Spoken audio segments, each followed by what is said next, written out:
everyone, and welcome back to Map Maven, your favorite place to just hang out and make some lovely little maps with yours truly. My name is Ellen. I am a regular here on the Talking XP channel. You can also find me on the Ravenlost Misfit stream, which we have pretty much every Monday, where we are currently making our way through the Curse of Strahd campaign.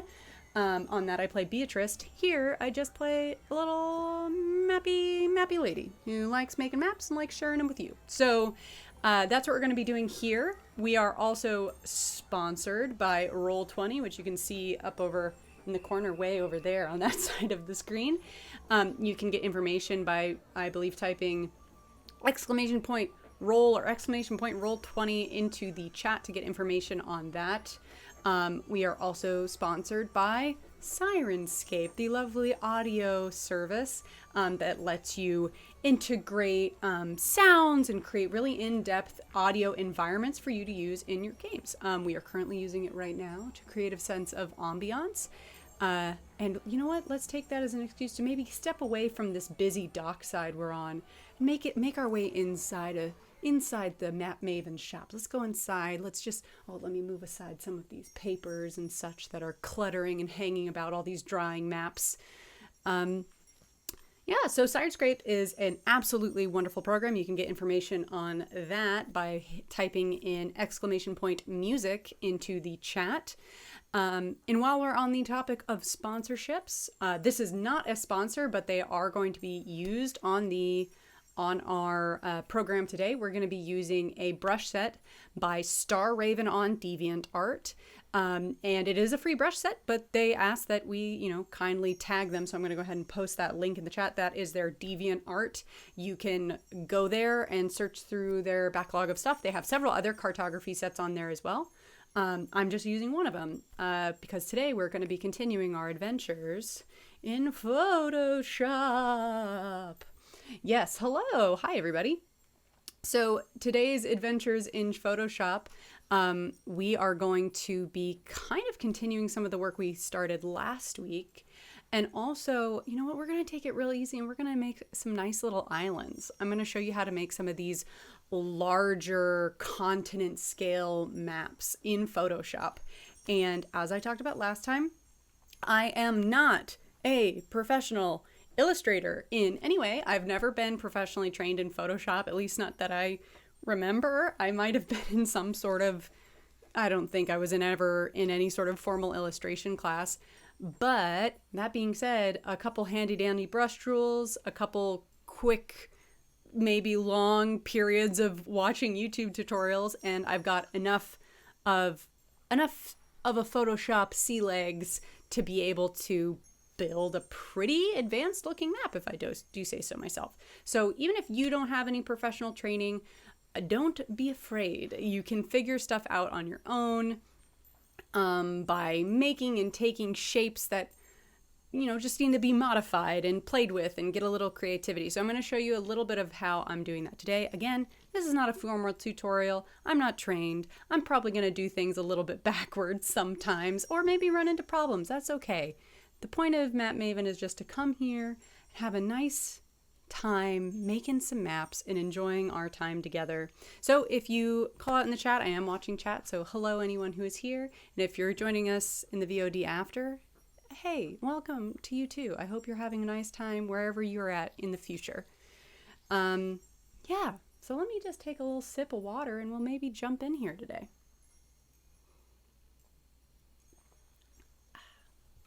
So last week what we were working on is we were working on a Photoshop map on a regional scale, or what I make, the smallest maps I make in Photoshop are this scale map, which are specifically for cities. But as you can tell, it's pretty zoomed out. I am not going to be showing individual buildings here. These buildings are quite large. They're more icon size, like the Cinderella's castle on a Disney park map. The hexes you're looking at here are 10 miles and then 1 mile on the smaller one. So this is still pretty zoomed out. And the reason I do that is I find that city scale maps where I'm showing individual buildings, I haven't found a decent shortcut for yet.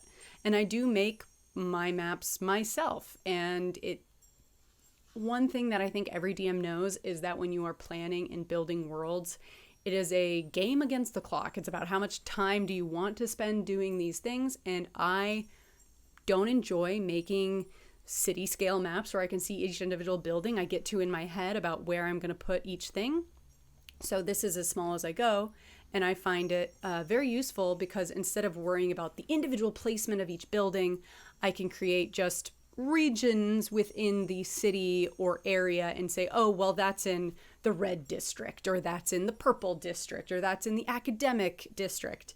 And I don't necessarily need to worry about which buildings are exactly next to each other, unless, for some reason, maybe there's a set of twin temples that you want to make sure they're next to each other. But I don't think you need to necessarily show each of those buildings on the map to have your players remember that. It's, I think, easier to maybe take a pencil paper note on that. So we did the smallest scale I did in Photoshop last time. And this time we're going to be doing the largest scale maps I make in Photoshop, which are my continental scale maps. This is the biggest map I go on Photoshop. This is the biggest scale map. I think it's useful to make for Dungeons and Dragons. And these are your maps, or any TTRPG, any fantasy style map you might be using. These hexes we're looking at, these are about 100 square hex. So that gives you a reference, 100 square hex versus the 10-mile hex ear. So we're pretty far zoomed in on this one. For this, your main priority is going to be showing larger land masses, full continents. Like on your 100 scale hex map, you should probably be able to show the entire range of your explorable world that your players would reasonably see in a campaign for a bog standard sword and sorcery. For something where they're going to be traveling on horseback or foot for the first few, if not few levels or a while of your campaign, reasonably players, travel time takes a long time. Unless they have access to really advanced teleportation, it's unlikely your players would be traveling much more than this or be able to get through the full breadth of this in a 1 to 20 campaign that's going to last you 3 years. But that's all a pacing question. That's what I've found. So again, obviously, I'm speaking from my DM experience. Certainly, you might find that your characters are bebopping around the map at an exponential rate, which is true as they get magic. But maybe you do that earlier on. Maybe there's teleportation magic and they're continent hopping or planet hopping. I don't do planet scale maps. But if I was going to do a planet scale map, most likely what I do is take this continent scale map and just piece different ones together. Because what I mean by scale is while this chunk of the map we're seeing here is clearly only a sliver of a planet, right? We have the equator here, but that's clearly not like covering the entire circumference. If I was going to show more of this planet, I would probably just stitch together different maps all on this scale. Because if I was to zoom out any more, these continents would start to lack relevant details that my players would need to have information and any real reason for looking at it. And you zoom out anymore, all it's going to say is, well, this is the continent of Mortain, and it wouldn't make sense to really label the individual countries in there, let alone maybe the capital cities, which you are going to see on one of these larger maps. Yeah. So this is my continent scale map, and we're going to be building something along these lines today, but we're going to be keeping it much, much simpler. And I'm going to show you a little bit about how I set up my Photoshop documents to do that. Again, not a tutorial, but just going to be building a lovely couple islands together and showing you how I get some of these nice little, water effects, beveling effects, all that sort of stuff. Yeah. I love doing a nice little scroll, a little cinematic map scroll. It's always very nice to just go up. I feel like the announcer, the movie announcer will come in at any second and say, in this world of magic and sorcery, as I slowly zoom up and down. Yeah, So we're going to be making a continental scale map, but on a smaller scale, because the tools you use for continental scale maps, you can also use for your maps down the line. I'm going to be using a lot of the same brush tools and sets. And I don't see any reason we should not get started. So let's go ahead and actually jump over here. Now I made a copy of this map that we're going to be using today. So let's go ahead and, let's put us in a nice natural environment, as we're not dealing with the cities, we're not dealing with the docks.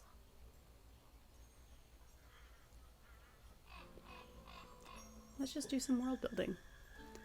Okay. So here I went through and I removed most of the labels. We're going to mess with labels a little bit later, but really what I'm going to focus on today is less about the lines of things and the society borders of things, and more about building these land masses up and my process for doing that. So let's go through, and we're going to go ahead and I'm just going to eliminate things as we don't need them. We don't need our hexes right now. We are not going to need those labels. So that's like the majority of our land. That's all our land mass labels. So we don't need that. We are going to need our landmarks. Cartography. I'll actually move that up. I feel like that should be above. Go ahead and take off our cartography for now. That's all that. So we're just whittling it down. So now we're just down at these land masses here. Let's keep slowly removing effects so we can remove those land areas. This is a nice little base water effect I actually built myself. And all it is a couple layered different effects. So this is just a filled background color layer. I could change this to whatever color I want. I could make it red. I could make it gray, yellow, whatever your background is. This is most likely your ocean's color. I like this really deep blue. I like my colors to be very vibrant. We're in a fantasy world. I like seeing a map that pops. So I sometimes go for that look more than a hand-drawn illustrative look, because I just think it's more engaging to look at something in color, and that's frankly the only reason. I know illustrative maps, meaning the ones that look actually hand-drawn, they tend to be more monochromatic, with maybe like minor inking color, and those are also beautiful. I just, personal preference, I like ones that look a little bit more like your modern day globe, because I just think it's fun to have all that color on my map. So what else I did to create this ocean effect, I just put in a background layer, which I can show you how to do that. You would just go down here, add layer, and then I would go to, actually, sorry, we wouldn't do that. We would do solid color, and then pick whatever color we want.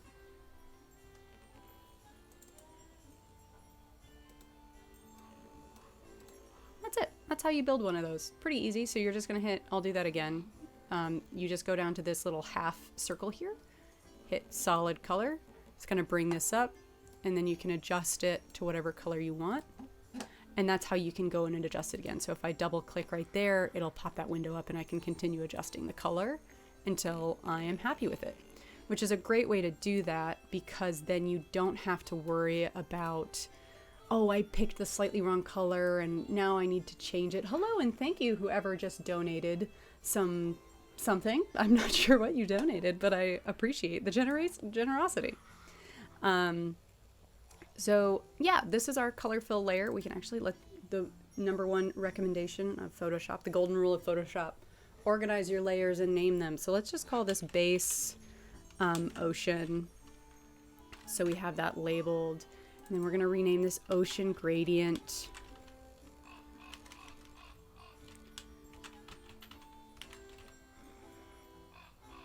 And then I'll say ocean pattern. And I'll explain what each of these do. Also, I wonder, can I like just zoom in on the, nope. Wish I could zoom in on the actual outside, because I feel like it's very small little layers. I guess there is not a way to do that. Ah! We zoomed in too much. Zoom back out to 1.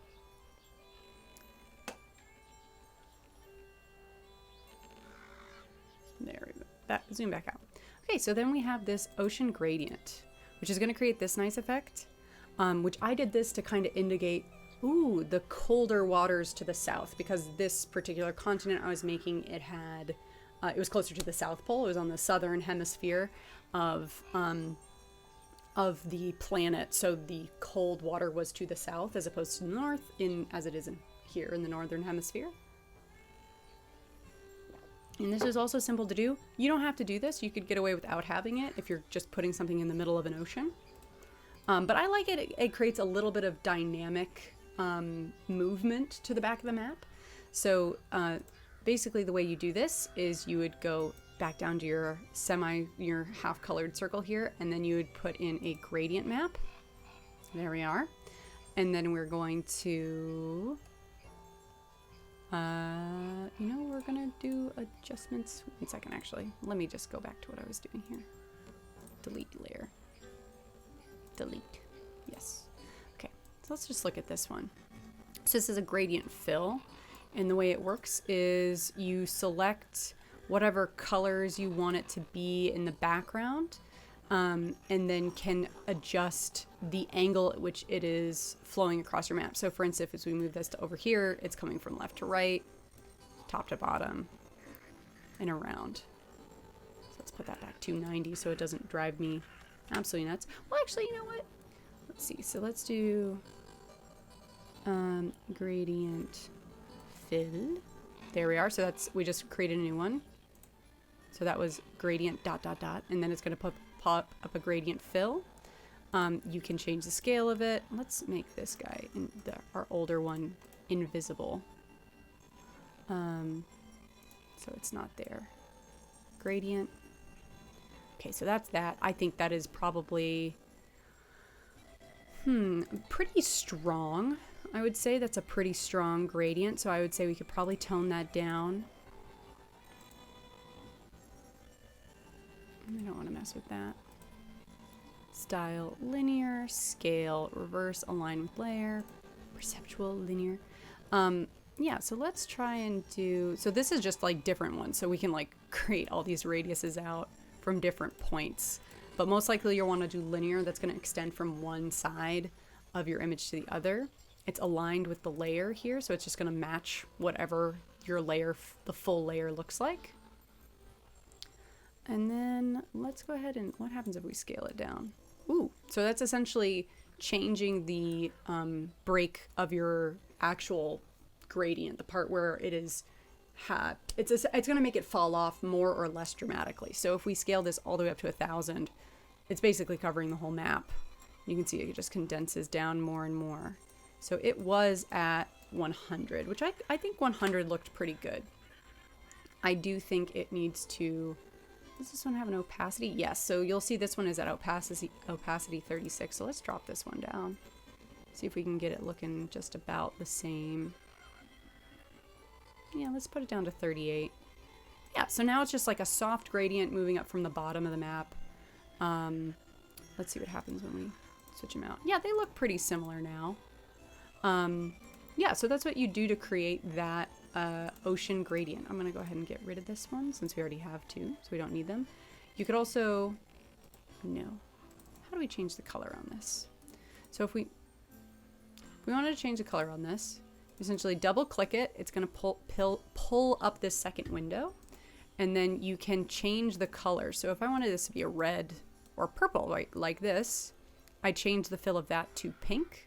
I could also change the other end of it, though this is going to be transparent, so that's not going to work, but I could add another one just by clicking randomly on there somewhere. And say I wanted it to go to purple, or let's make it really dramatic so it's obvious. I want it to go to green before it fades out. You can kind of adjust these sliders to make the gradients look different. That would be fun to use on maybe a Feywild map or some sort of trippy astral sea. You could change these colors out and make them look really dramatic and unique to the world, and kind of cause them to ripple across the whole map. Yeah, what if we did this up to like, yeah, now just some weird little iridescent, almost like aurora-esque color across that, which is cool. You know what? I actually like that for now, so I'm going to actually get rid of, well, no. I'll save them both, but I'll keep this one here. And then the last tool on here is my ocean pattern, which this just creates a little bit of nice water texture that is going to make it feel a little bit more naturalistic and also mute out how strong that blue is behind your land masses. So the way that works is you're going to go in here, you're going to hit pattern, and it's going to pop up a pattern for you. Surprise. I actually just use a pre-made pattern that's already on Photoshop. This is the one I used. I used one of their water patterns right here. And then I changed the scale a little bit because I think this almost kind of looks like rippling paper. You could also get a parchment pattern and bring it in. You can change the angle of it, moving it around a little bit. You can link it with the layer or not. And then I just dropped the opacity. The opacity on that one's only 20. So if we drop the opacity way down to 22, you can see that it's just a soft rippling. It almost makes it look like crumpled paper or makes it look like a water texture. And that's how I did that. So you have that nice little water texture you're working with, making it feel a little bit more natural. Okay, now let's take a look at our lands. Okay, so we have a lot of land here. And the first thing I'm going to go through is I'm going to erase all of it because we're not going to be building off of this today. We're going to be building something else. So yeah, let's just go ahead and delete all of these. Let's go ahead and turn that one on, and then I'm going to delete all of these guys. Yes. Okay, and then let's, just because it'd be really satisfying to do and also a little bit empowering, I'm going to go through and erase all of these beautiful lands I built over time. So we just have a blank layer to play with. Let's zoom in so we can really enjoy this getting chiseled away. There it goes. Just eroding coastlines. Squashing little islands like bugs. I created so much lore for all of these different places. And it's really just pixels. Yes. Craters. Comets falling from the sky. So satisfying to chisel these things away. Let's get rid of those. And let's go down here.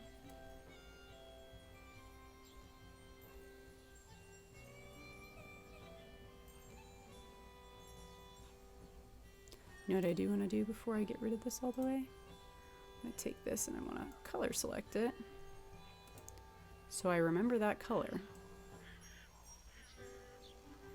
Because I want to take this and I actually want to add a color overlay to it.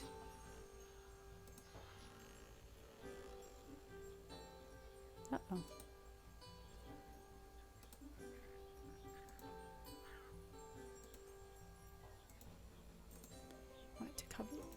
There we go. So now we can change all of the land colors simultaneously when we make it. It'll make more sense in a second. Let's just go back to decimating these populated areas.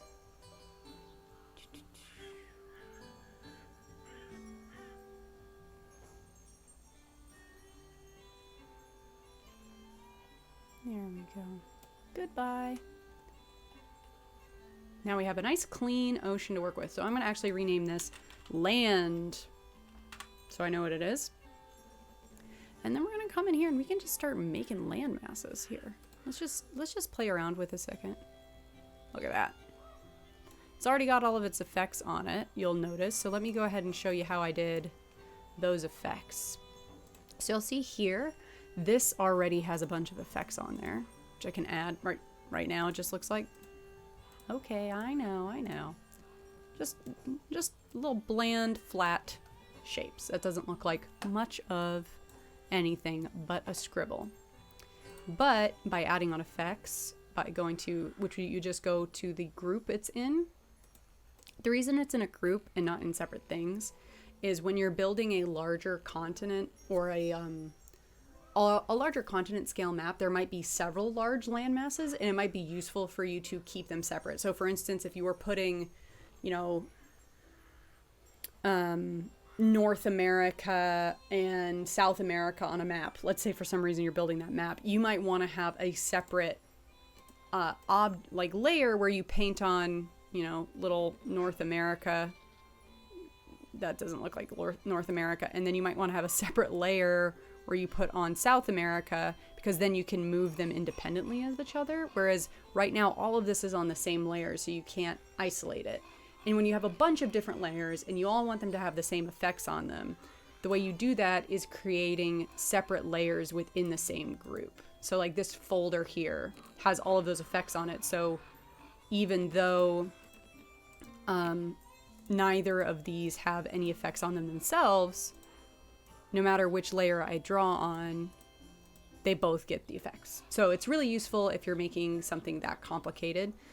Today, we might not be really messing around with that because we're going to be making some more like just simple island shapes. But the way it works is it also is, I think, a lot easier for your Photoshop file to handle if you're putting these effects on the folder overall instead of on each individual layer, because that's just a lot more data for the computer to process. I think, my personal theory, haven't studied or checked that. But anyway, the effects I have on my land layer are a bevel and emboss, a color overlay, which you just saw me add to make it this color, and an outer glow, which is how I'm getting that water ripple effect. So let's go ahead and take a look under the hood at those. Okay, so this is our effects. It's our layer style window. You'll see they're all layered over here. You could probably mess around with these and create a lot of different unique looks. This is just the ones I use. So the bevel and emboss is what, let's actually make these off for a second. So the bevel and emboss you can see here is what's creating that raised effect, almost making it look like a mound of earth, which I think is nice. It reminds me of my globe back home when I was a child, where the continents were slightly raised up from the oceans. I just think that looks really satisfying to have a mildly 3D map. You can adjust this by making them deeper. So obviously that's going to look more extreme if it's much deeper, which I believe it was before at 50. Whoop. Effects. And then you can mess with these. So this is going to pull it more rounded as opposed to being closer to the edge. I believe that was about at 40. And then you can also mess with like the contour of it, which is going to get you all sorts of weird shapes. But for this, I just keep it like a nice flat contour, basic opacity, basic shadowing. You could go through and change where the sun is coming from if that's something you were interested in doing. But you know, you don't necessarily need to do. You just want to position that lighting effect wherever, so it's catching a nice little bit of it. Let's go ahead and make that a little bit. I think I actually want to be a little bit deeper this time, so I'm going to put that up at 100, about. So that's a nice little bevel effect there. It's an inner bevel as opposed to an outer bevel, which means it's outside of the shape you drew. Emboss is a different effect, but it's just a little inner bevel effect that we're working with here. So that's that one. And then the other one I use obviously is the color overlay, which is what is making it all the same color. So let's say I was drawing a ashy wasteland where it's much more gray. Like I want the majority of the land to be an implied gray look, as opposed to this nice, just like, you know, creamy map color. I could go into my color overlay and it will automatically change the whole thing to match that. So I can bring it down to like here and it's this really deep gray, and you can kind of mess around with that until you get the color you want. I'm really happy with this color though. It gives it feels very like gold on blue without being too vibrant. So I actually really like the color of this. But yeah, you can do that. You can also change the opacity, which means it'll just, depending on whatever the base color is, that's just a normal blend. So it's just going to automatically change it to whatever color you're looking at. And then, no, it wasn't a power lever. It was an outer glow, which is how I'm creating that water effect. So essentially how this works is you are going to create a gradient in the way we did earlier on the water. Except you're going to add a different ripple pattern, which is, the trick of that is down here under quality and contour. So instead of just picking this one, which is going to be a nice little glow that goes out to the edges, I clicked this really crazy looking one that creates all these peaks and valleys in that radial glow. So instead of it being flat, it's going to look like this. I don't want it, that's what it would look like at full opacity, which looks a little neon. So I brought it down to, I think it was at like 50. Let's just type in 50, why don't we? That seems simpler. And then what we have here is another one of these. You recognize this from the gradient map. So we can just close that, open it here. You'll see there's all these weird peaks and valleys I input and just messed around with until I got what I liked. Yeah, see, like this added on. I don't want that though. I put in this nice like lime green color here. I could adjust this to make it like pink or whatever I want. I went with this nice little kind of seashell, sea foamy green because it makes me think of oceans. Yep, and then just move that around until you're happy with the way, it looks instead of getting rid of it like I just did. I think I like it a little bit closer in.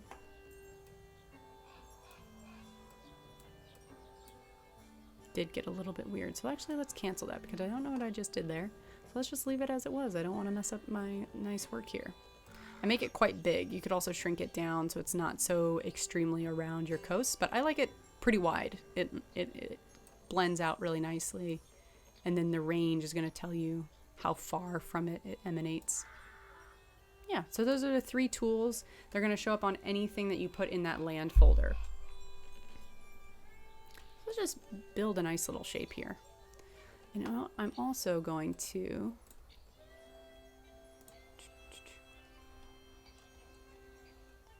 let me go ahead and mess with something real quick. That's my cartography tools. Let's actually go through and delete some stuff here. Let's go ahead and we're gonna erase all this because I'm gonna change the shape of my Photoshop document so that we don't have to keep zooming in and out and we'll be able to see it real nicely. Let's put on some weird, ooh, what is all this? Isn't that weird? We're gonna go through and actually I think I'm gonna get rid of this layer because I don't want it. We'll keep that biomes layer. We'll keep our hexes there. Let's go ahead and go into our natural landmarks. So this is all of our natural landmarks. You'll see all my rivers and mountains and all of this, and we're gonna come back and add those in later. I'm actually going to erase all of them right now. So we're gonna say goodbye to all those in a second. Let's just select all of those. Oh, it doesn't want me to do them all at once. Okay, well, I'll just start one by one. So we're gonna get rid of our little rivers. Goodbye, rivers. Clearing those off of the map. There's none down there. We're gonna get rid of our mountains.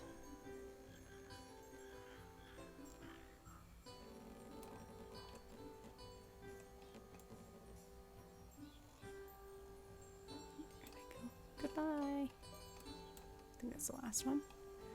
Oh, forests. Ah!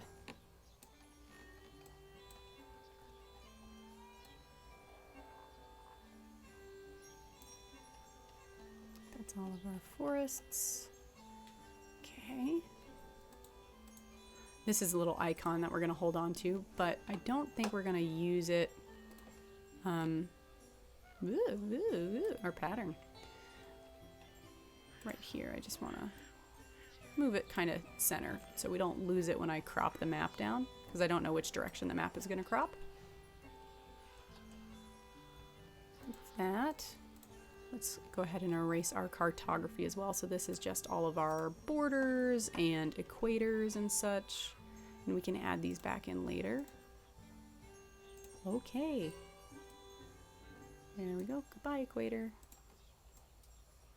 And all of our national borders being erased, throwing the world into chaos. Very nice. And then here are some of our labels, which we will recreate once we need them. I'm gonna go ahead and move our go away. Maybe if I lock that layer so it doesn't bother me. Okay, compass. Come on, compass. Let's move you center so you're less likely to get cut off. And then our labels, which all of this I know I'm moving a little fast, but you guys will understand it later. I just want to move all of these labels closer to the center so they're less likely to get cut off when I restructure the map. Come on down. Come on down here. Come on down. Okay, and then I'm going to get rid of these little city symbols as well. These city icons, which are all on one layer, so we can just, goodbye, cities. There we go. Okay, now let's go ahead and crop this map and see the damage we're going to do.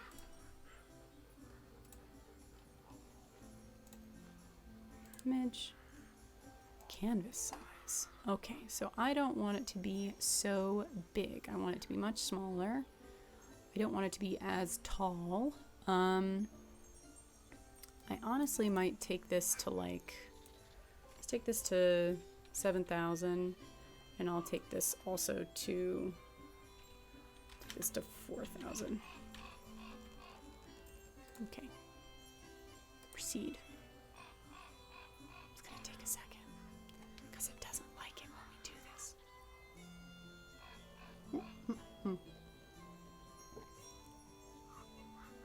Oh, okay, there we go. So now we have a smaller map to be working with today. And we managed not to accidentally erase or cut off any of our stuff, which is good.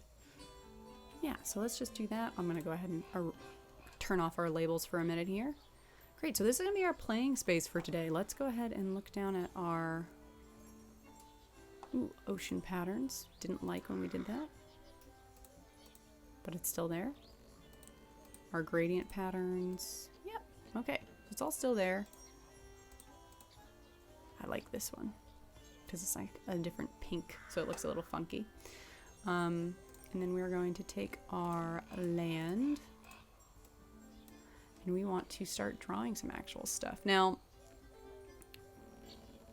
one thing you can do is take an icon from online or a screenshot or something. So let's find a nice shape to move with for today. I'm going to take one second and grab something from Google Maps that we are going to use to turn into a map. We are going to magically create a map out of pretty much nonsense. So let me actually one second. One thing I really like doing is I like going onto Google Maps and then taking a screenshot of something I find interesting and then transforming it in a bunch of weird ways until I like how it looks. So I'm gonna zoom out one second while I grab something from here. So I'm gonna zoom way, way out. And I like using, ooh, this is like a nice shape up here. Yeah, let's use this one. Just some weird, there's a lot of great islands up in like Iceland and northern Canada, which are fun. So I'm gonna take, one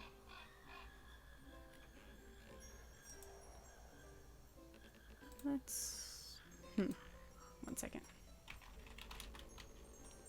You know what, maybe, let's even do something weirder. Let's do a,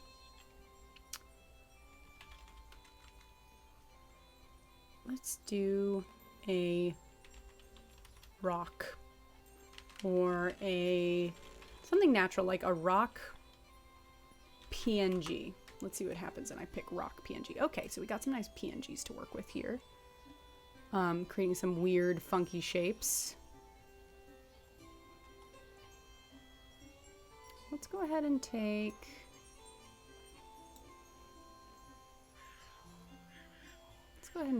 this guy. That's a fun shape. Let me upload it into here. It's gonna take a second to upload. No, that's not the shape I wanted. I just wanted to upload it into the file. Okay, so that's like a weird shape, just like a little rock. And it's blurry, and that doesn't matter because we're going to edit the crap out of this thing. So let's make it, let's go ahead and free transform it, make it bigger, because we want to fill the majority of our map. Let's put it maybe, let's put it up here. I like the idea of maybe it's flipped over. Cool. Okay. So we've got this shape, but we got this white stuff all around it. That's not going to be helpful to us. So let's go ahead and take our magic wand tool, and we're going to grab all of the white. We're just going to delete it. Resaturate it, at least. So we're going to... Yep, okay, resaturize. Yay! There we go. Okay. And then we're going to deselect that, and let's see what we're looking with too. So there's already some interesting little barrier shapes here. I don't know if we're going to want all of those. So let me go ahead and shrink this down a little bit so we'll get rid of some of these. And it does not matter if our line work here is perfect, because as you'll see in a minute, we're going to keep messing with this shape until it does what we want it to. Get rid of some of these barrier islands. I like some of them, but not all of them. Maybe just the bigger ones are okay. Get rid of those. Sure. Great. Okay. I think that's a good enough place to be starting with. Awesome. And then we are going to go ahead and select, and we're going to select subject, which is going to select anything on the layer. It's going to take a second to do that. So now it's selected everything on the actual layer. Select, I got rid of that. Reselect. Okay, and now I'm going to go back to our land layer, not deselecting, and I'm going to fill this in with my brush tool. And I want it to be underneath so I can see what I'm doing. There we go. Whoop. And you can generate a random shape however you want, or you can just actually draw out a shape you like. But I love taking pre-existing maps and messing and manipulating them. And when I say pre-existing maps, I mean things that were not before being used as a map in the way that we are looking at it, like a rock. So now we have this nice little shape here of a little island, and I like the idea of, like, let's put some more random shapes on here. I don't really want it to just be this, so maybe there's like a couple other islands down here. Let's go ahead and create a new layer so we can move these around independently. So I'm just going to create a couple little, maybe like there's a bigger one this way that's a little bit more oblong, and then let's do one other small one. Oop, I didn't want to do it like that, because I want these on separate layers. That's a big oblong one, and I'll refine these shapes. No! I'll refine these shapes as I go. Little guy on a third layer. Island 1. Island 2. And Island 3. Okay. So now we can shift these around each other. So I think it's a little bit more... Ooh. Let's lock our background. Let's lock all these ocean layers. The way you lock layers is you select them and then you hit the little lock button at the top. And that just basically means you can't move them around anymore, which we don't want to be. So I like the idea of that archipelago being there. Maybe it's a little bit of like a curve. So we're going to take that like there. Then bring this one maybe up and around. Maybe this whole island. Ooh, there seems to be something hanging off over there. Let's take this over here. Nice. We're gonna hook that. Let's turn it back this way. Yeah, that's a nice little chain of islands. I like that. Let's go ahead and select all three of those and maybe center them a little bit better. Cool. Okay, so let's maybe go through and refine these little island shapes we're working with down here, because they are a little bit smooth looking. Let's Let's go back down to our brush tools. I think an easy way to do this would actually be to take one of our lovely textures from Star Raven's pack. This drippy water texture looks like it could help us rough up the coastline. We're on the wrong layer. Which one are we on? Nope, we're on the eraser layer. That's what's wrong. We're gonna go here. We're gonna get a nice drippy water texture. Yeah, look at that. Okay, so we're gonna use that, but we're gonna make it a lot bigger. Which one's Island 3? That one's Island 3. 2, 1. Well, the order doesn't make sense, so let's swap them. So this will be Island 1, and then this will be Island 2. Okay, and then let's make this. I like that at that size. That's nice. And let's just take that around the side of this one till we kind of like the shape of it a little bit more, making it bulk out. And we can go through and adjust that. This is looking just a little irregular and lumpy.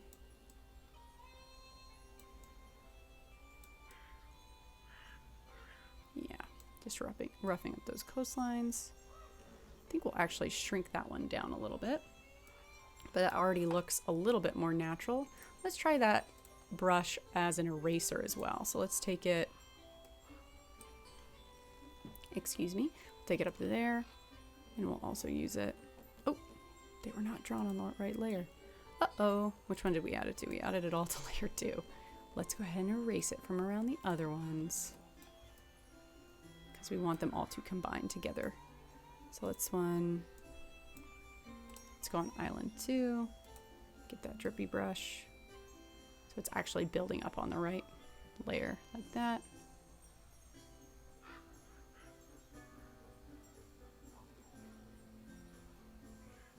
Yeah, and then Island 3 we'll take a little bit more like that. And then we're gonna go to the eraser tool.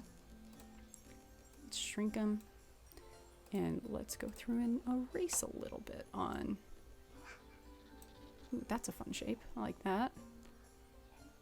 I honestly like that one kind of as it is. And then maybe this one we... maybe it kind of has a weird inlet look to it. Almost like that. Yeah. Okay, let's zoom out for a second. Okay, those look a little bit more natural to us. We'll probably keep going through and cleaning these up. Let's just get a regular eraser tool. That's not what I want. Go away. I just want my plain round eraser so I can chip off some of these weird hanging bits because it is a little bit blurry. You know what I'll actually do? To give it some nice curvature, I'm going to go into my chisel brush, which is... Where's my chisel brush? Oh, it's up top. Isn't it? Is it up top? Flat. Here we go. Okay, I'm going to make that bigger. So it's like this. And I'm going to leave it at 100 roundness. And I'm just going to go through and carve these out. Kind of maybe... It's a little too specific. Just don't want them to be perfect curves.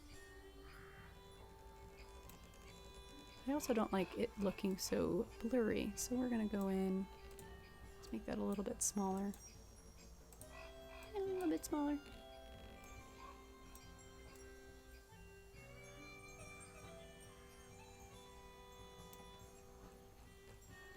Get rid of these blurry edges.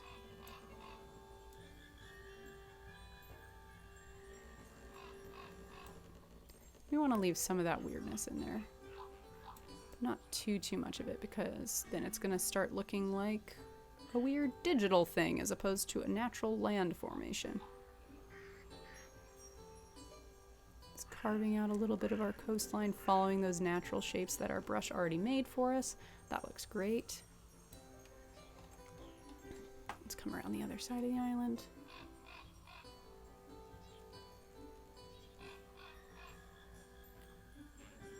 We can also take the natural shapes it created and push them in even more, make them more dramatic.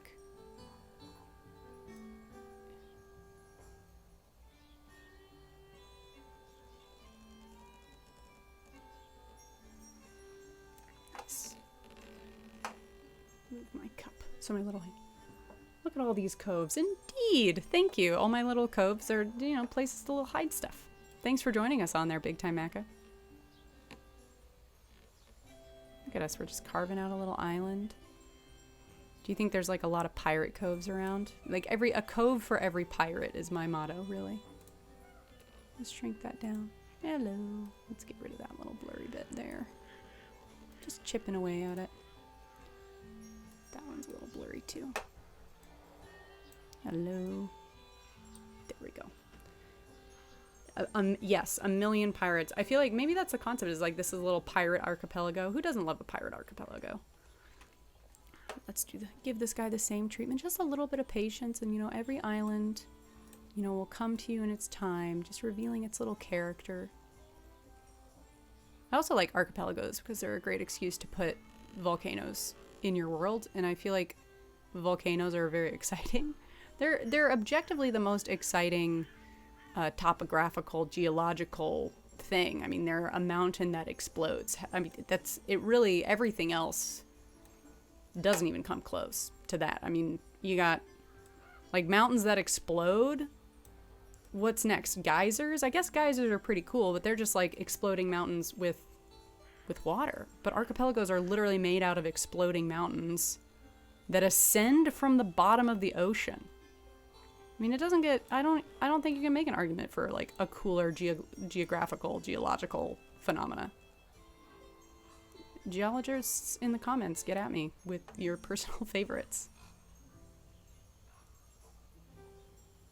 It's also cool because I think it's a really interesting example of like seeing the Earth's evolution on a macro scale, because these islands were created by this little chug-along volcano depositing bits of earth on the surface of the ocean, and that's how they came to be there. So they wouldn't exist in a line like that if they weren't slowly moving across and shifting with the tectonic plates, which I just think it's neat. I just think it's neat to see the earth growing around us. Carving out this little one.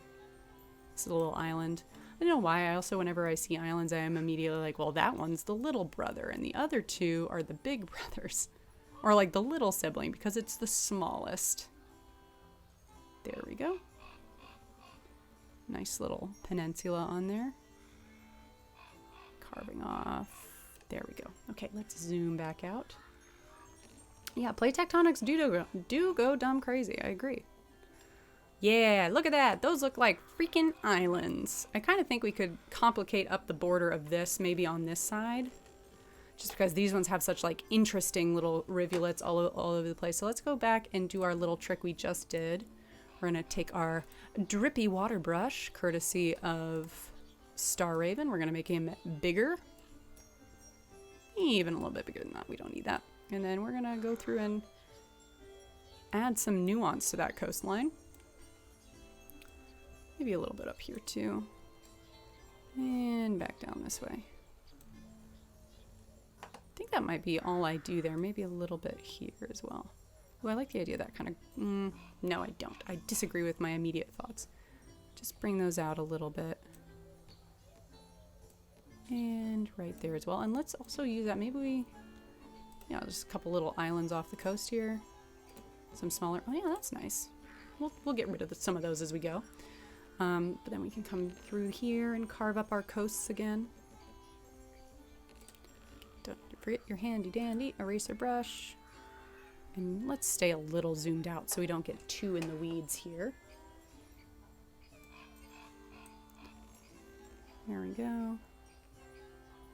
Just chiseling away at the land.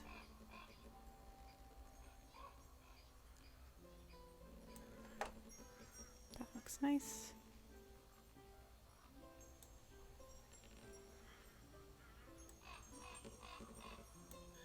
You know, that looks like there's a little hole there. Ah, it's okay. It's fine. We can Let's zoom in a little bit just so I can see where it's worth fixing.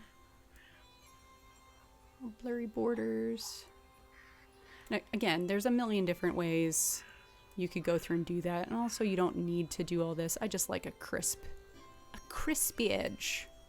I feel like the edges do look a little fuzzy right now. Just because the brush we were using was built for a certain pixel size. So once you start making it big enough, it's not going to look quite as good.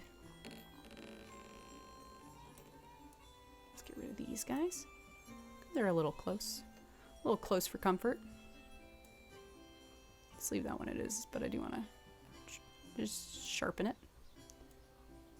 And going through.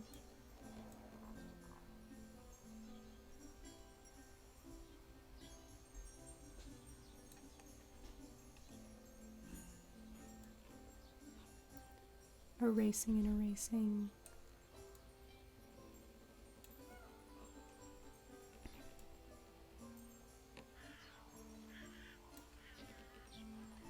Ooh, it's a little choppy up here. We'll fix it.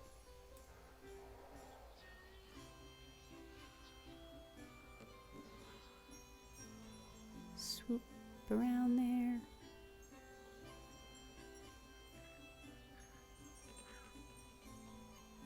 When I used to make maps by hand, the way I would achieve this random effect is I would use rice or dice or something, beans, uncooked beans, something I could throw onto my map or like let drop onto my map, and then I would trace around it to create these really naturalistic, rough-hewn shapes. Now, I don't want my drippy water. Just give me a nice hard round to fill this guy in. I actually want, let's zoom out a little bit. I like this guy, and I don't like this one, so I think I'm just gonna get rid of that one. Don't need him. And then I'm gonna clean these couple here up. I'm gonna get rid of this guy. Goodbye, little island. Your services are no longer needed. Let's go in and clean up these guys. This one I'm actually just gonna make bigger because it's already pretty small, so I don't want it to disappear even more by shrinking him down to sharpen it. So I'll just sharpen it by making it a little bit bigger.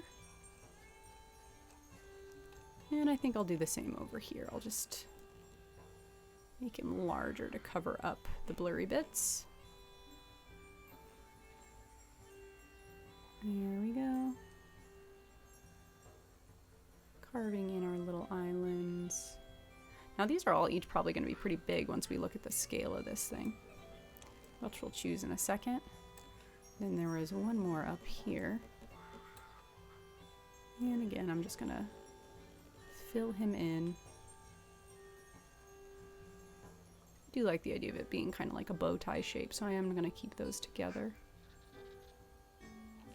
Just slowly building up little world we're living in. Okay, that's nice. Let's zoom back out and see what we're working with here. Okay, that looks pretty nice. I think that's a nice little area that I would want to explore. I will say one trick here, since obviously these islands are all in one and we were talking about keeping them separate. One thing you can do is you can use your selection tool, which is this box up here. There's also different tools for this, but you can take this and you can go around the area you want and then right click and then hit layer view cut. It's going to remove it from the layer it was on and put it on its own separate layer. So now I can move these islands independently. So if you do either accidentally or on purpose build stuff on the same layer and then realize you want it on a different layer, it's easy enough to fix. So we're just gonna layer via cut. Oops, have to make sure we're on the right one. Layer via cut, there we go. And now we can take these little ones and we can move them around. Because maybe we want him more up here, down there. I like the idea of him being up there. Little bow ties here, and then maybe this one isn't really a part. I mean, he's kind of in the archipelago, but he's a little farther off to the side. Nice. And you know, honestly, I'm gonna grab all of those again, and I'm gonna do I want to shrink them down a little bit? Maybe I do want to shrink them down because we don't know the scale yet, so it's not too traumatic to shrink. So we're going to shrink them down just so we have a little bit more room on our map around them. And a little bit more. We'll keep that nice and centered. I do wonder what is all the way down here that is getting selected. So let me just... Nope, I didn't want to do that. I'll just take the eraser tool and make it really big and erase what's ever down here that it's holding on to. Go away. So let's see what happens now. Uh-oh. Oh no! They won't let us get rid of our little eraser tool. I think we've made it mad. We have made it mad. Okay. So let's see what happens when I... Great, now it's a lot smaller. I wonder what's over there that it's like, gosh, it's just got so many little things. Little things it's holding on to. We don't need any of that. Little invisible hanging bits. Great, now we've just got that little island. We can move, let's move this maybe a little bit up here. Move this one down off that way. And our little bow tie. Okay, so now we've got our nice little buildup of land here. We've got our little archipelago built up. Then this is the base of what you're going to be working on from here. So once you've made these decisions, obviously there's still more to happen, but this is going to be the beginning. The next thing I'm going to do is actually drop on... Ooh, we can probably get rid of our rock form. We don't really need that anymore. Wow, look how much we changed the shape of it. Oh, we twisted it a little bit. Let's just go ahead and get rid of it. Yes. Let's go ahead and I want to put our hex on.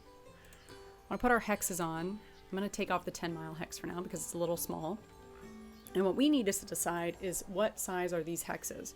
So if this is an 100-mile hex, this whole thing from end to end is 1, 2, 3, 4, 5, 6, 7, 8, 9, 10, 11, 12. So about 1,200 miles from end to end. That's a pretty sizable place. Let's go ahead and do a quick math. So 1,200, assuming a D&D party can move about 24, and we're using D&D because that's the one I know off the top of my head. 1,200, a D&D party, the average D&D party can move 24 miles per day without, straining themselves, assuming they're on foot. So 1,200 divided by 24, that's 50 days. So this is a big area. This is something that it would take your party a very long time to cross, assuming they're low level. If it's this far apart, you're most likely talking about possibly a couple different countries could fit in here. Certainly several different governmental bodies. Like, it's very unlikely, depending on the area and what era you're working with, which level of high magic or low magic or, their communication systems, it's very unlikely the same person is going to rule one end of the island as would rule the other end of the island, just because they're very far apart. That being said, you could certainly set it up that maybe it's some broad-reaching, government that is controlling all of it. But I like the idea of this being a very large archipelago. Like, this is an archipelago, but maybe in this world building, there's just several enormous volcanoes that have built up all of the land mass in these archipelago-like shapes. But we're talking not like archipelagos the size of Hawaii. We're talking archipelagos the size of like the main thing is like the size of Greenland.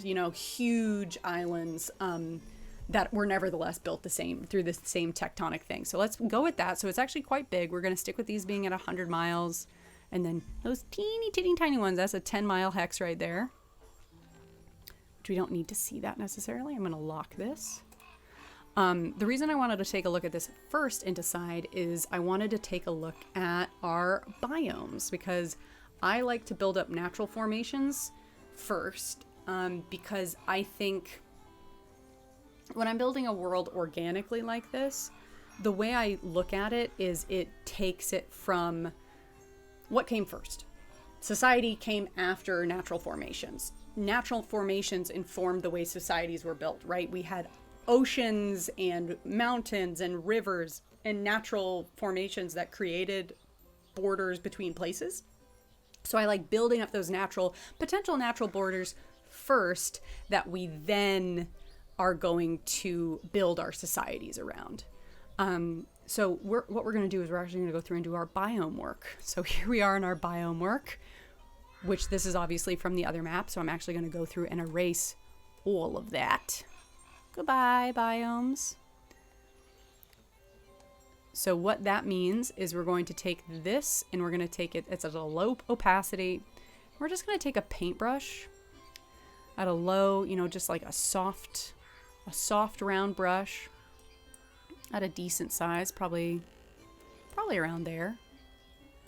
And I am going to start just painting in biomes, you know, things we're working with. So this is a pretty big area. Let's, for the sake of making it dynamic, let's say that it does have a range of weather from way up here, being, let's say this end is colder, this end is more tropical. Why not? We can go ahead and reverse our ocean gradient so we can remember that. So let's go ahead and unlock it. And then let's flip it so it's at -90, so it looks a little bit colder and frigid up there.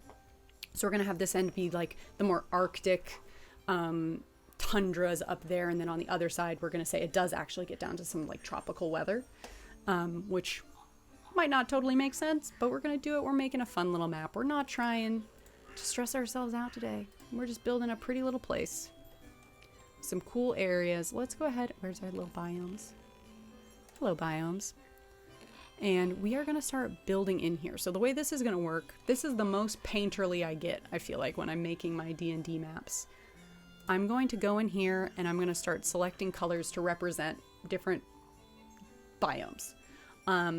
You can even take a screenshot of one of those biome maps of the planet and stick it on there and color pick from that. I've done that before.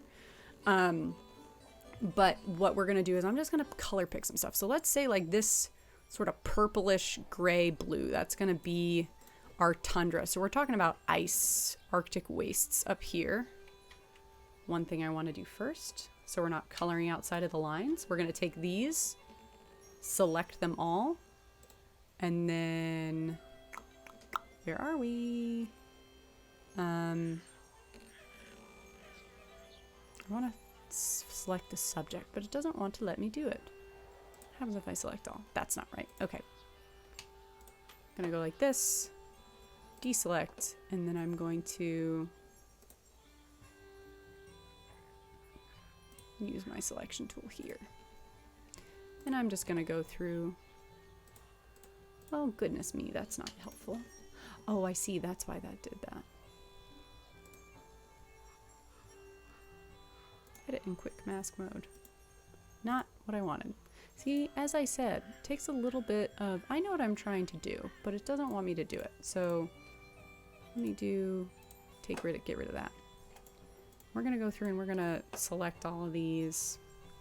We're gonna hold the shift key so we can keep editing as we go.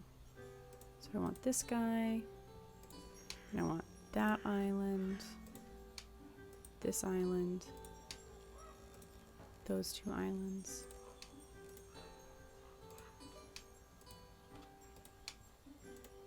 Just like that. So we're going to keep those selected, and then we are going to, I wonder if there's a way to lock that. Save selection. Let's name that. Oh wait, no, that's the thing it's going to do before. We don't need that. We'll just leave it selected. That's fine. So that now when we start coloring, it's not going to go outside the borders of it. So let's say this is a colder water up here, but maybe it's streaming over the back. So this, one thing I've actually done before is I'll put in like a current, a map of the currents to kind of draw out where cold water would be flowing. And keeping an eye on that. So maybe this water, let's say it's flowing sort of across this way and then currents down this way. So this side of the island is going to be colder. This actually has a warm stream coming up this way. So let's say like this northern reaches of it. We can keep adjusting as we go. I want to change this color now. So let's say that, and then let's go, what's a nice tropical color? Let's do a really bright, vibrant green. So remember that these are very tropical, and maybe some of them are a little bit more subtle. So maybe these ones are the two farthest south. Maybe this one would definitely be very tropical. So maybe actually on this one, it's more like an evergreens kind of look. So let's take this and we'll take it more to make maybe a darker green. It's not quite tropical, but it's still a very green area. Put that one in there. Let's, for the sake of this, say that there is some sort of desert. Maybe it's on this, maybe it's in this area. Because it's torn, you know, it'd be, maybe it's less of a hot desert and more it's maybe like a cooler desert in the way that like it could be inland, so maybe it's this way, it's just like a pocket. So let's go ahead and make that maybe like a yellow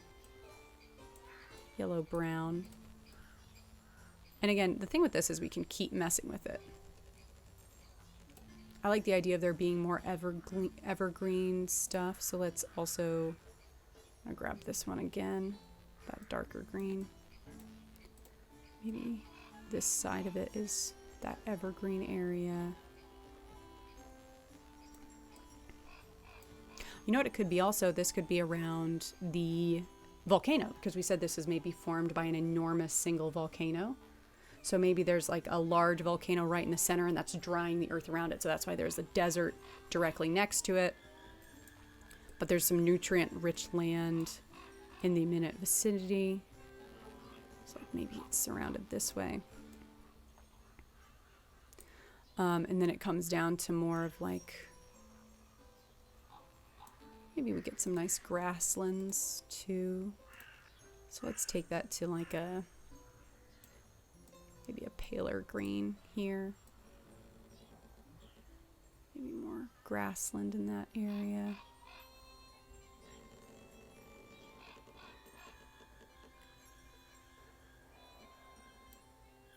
And you can keep messing with these colors and keep adding things in. So for instance, and making them smaller, so I feel like there would be maybe, you know, the grassland goes around there, but we're gonna have a bit of that like vibrant green evergreen here, filling in this way, and then it's just up once we get through the timberline, and then there's like an Arctic area. Kind of reminds me of Mount Vesuvius, where it's like extremely green in the immediate region of the mountain, depending on it. Oh, so maybe that's it. Maybe we have like this area down here is like very verdant, but then the area north of it is a little bit more of a desert, just for whatever nonsensical reason we decide. And it doesn't matter if these colors exactly match. We're just trying to kind of make a placeholder for ourselves as we're going through and building this.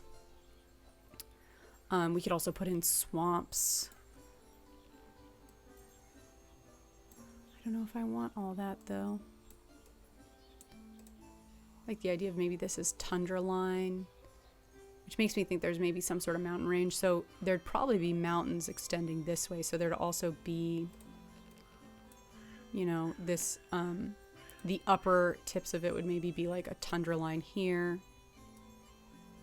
Tundra line through this way. And there could be like a line of tundra across maybe the high points of these here. Just a little, you know, because there'd be still like a peak of mountain going on here. Kind of arcs around this way. That center point. Yeah. Kind of like that. Let's keep spreading out and manipulating this as we go.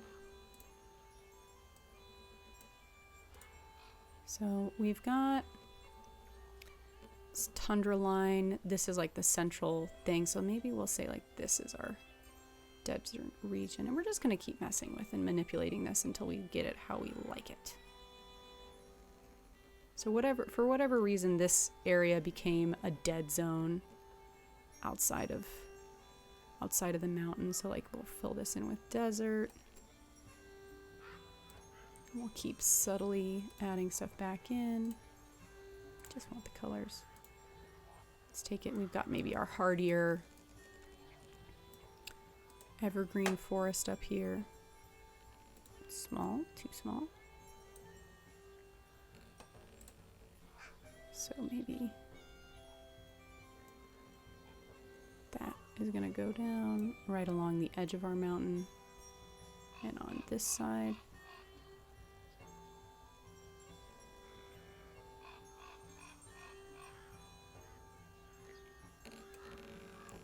Be extending to these as well.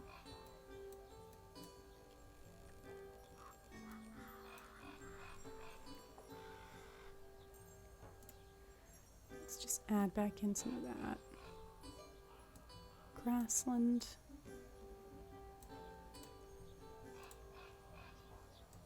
So this is just the low grasslands.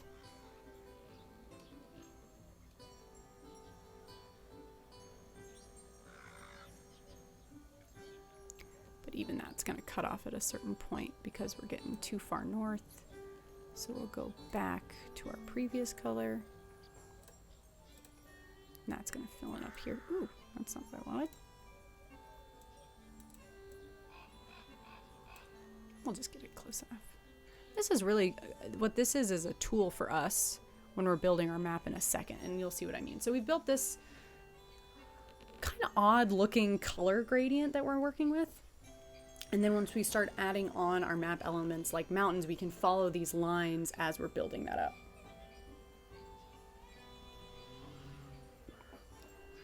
So now that we've done this, let's go ahead and lock it because we're not going to be messing with it. And now we're actually going to start building in our natural landmarks. So let's get rid of this.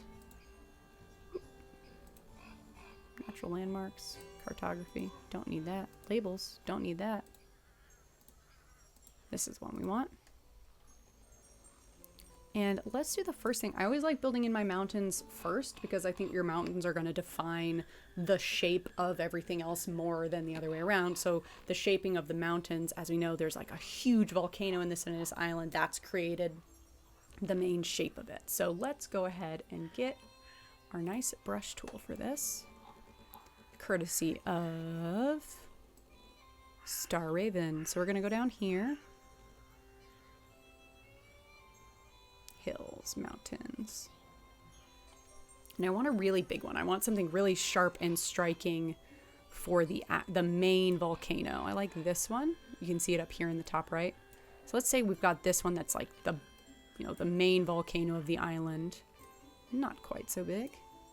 Let's say that's like right here, and that's actually so big you can see it from, it's a mega volcano. This thing, it erupting would probably change the face of these islands forever. It might take them off the map entirely, because if we remember, each of those hexes is 100, so we're talking about something's got a footprint of like 100 square miles. So let's go ahead and drop this guy on our mountains. We're gonna make it black. Oh, why don't you want to show up, bud? Oh, because he was invisible.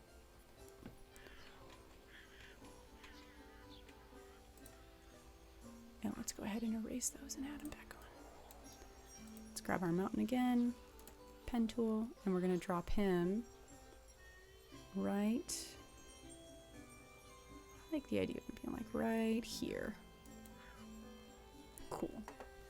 Okay, so we've got that main mountain and everything else spreading out from him. I think he'd probably be, that's the tallest mountain on the entire island, I would imagine. It's not, we're not going to be messing with him moving around too much. Let's drop this down.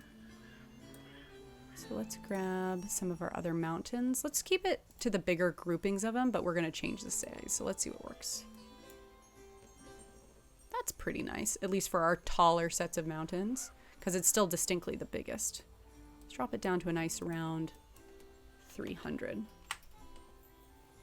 We're just going to go in and we're going to start layering these mountains in to organically create this shape. So let's go ahead and I'll drop that guy there. Maybe some of them up here. I feel like these mountains are maybe a cliff face here, or like a flat shelf. I mean, maybe like the cliffs of Moher. Moher? How do you say it?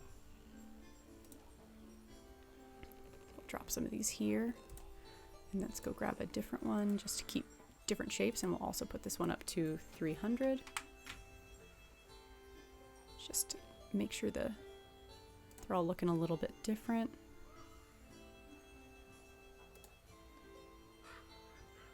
And it doesn't matter if it doesn't exactly overlap, because we're going to go back through these as we build up our shapes. Let's grab another one too. This guy, let's put him up to, how does he look at about 300 to help fill in a little bit. He looks a little odd. Let's take him down to 250. Okay, not bad. We'll take him and we'll fill him in right there. Maybe he can also go right there. And let's put him right there. Okay, so this is all of our grand scale mountains. We want to start going slowly down in size to create the sense that the mountain range is shrinking and getting smaller as we go. Because we know this is our tallest. So we have those at 300. Let's take these down to, let's do these ones at 200. Yeah, so that's distinctly smaller mountains. The range is just slowly whittling away. We'll just place some of these like nice and randomly, and then we'll fill in with our other mountain shapes as we go. Actually connect some of these. And then drop this guy here. Maybe this one will go off to that edge. We're gonna go grab the other guy, put her up to 200 as well, and fill in some of those nice little gaps we made for ourselves. And it's okay if they overlap. We're gonna go in and refine these shapes afterwards. I like that. I also think I'm gonna have my mountains on these islands. I guess they should be at the smaller size. Let's put one more of these guys in to help fill in a little bit. So we'll put them up to 200 as well. To fill in right here. And then, okay, now we're dropping down to the 100s, I think. Because we want it to be a pretty dramatic shift. Otherwise, it's not going to look like we're doing much. That's too small. So let's say 150. 150, and let's, you know, I already like that this weird curve is happening, so let's follow that curve. Let's say that this mountain range maybe curves up a little bit. It's going to end over here. We'll say that it does a pretty dramatic bend upwards. So we're going to ignore, we're bucking the system we set up a little bit here. So we'll fill that guy in. This one's right up to the cliffs here.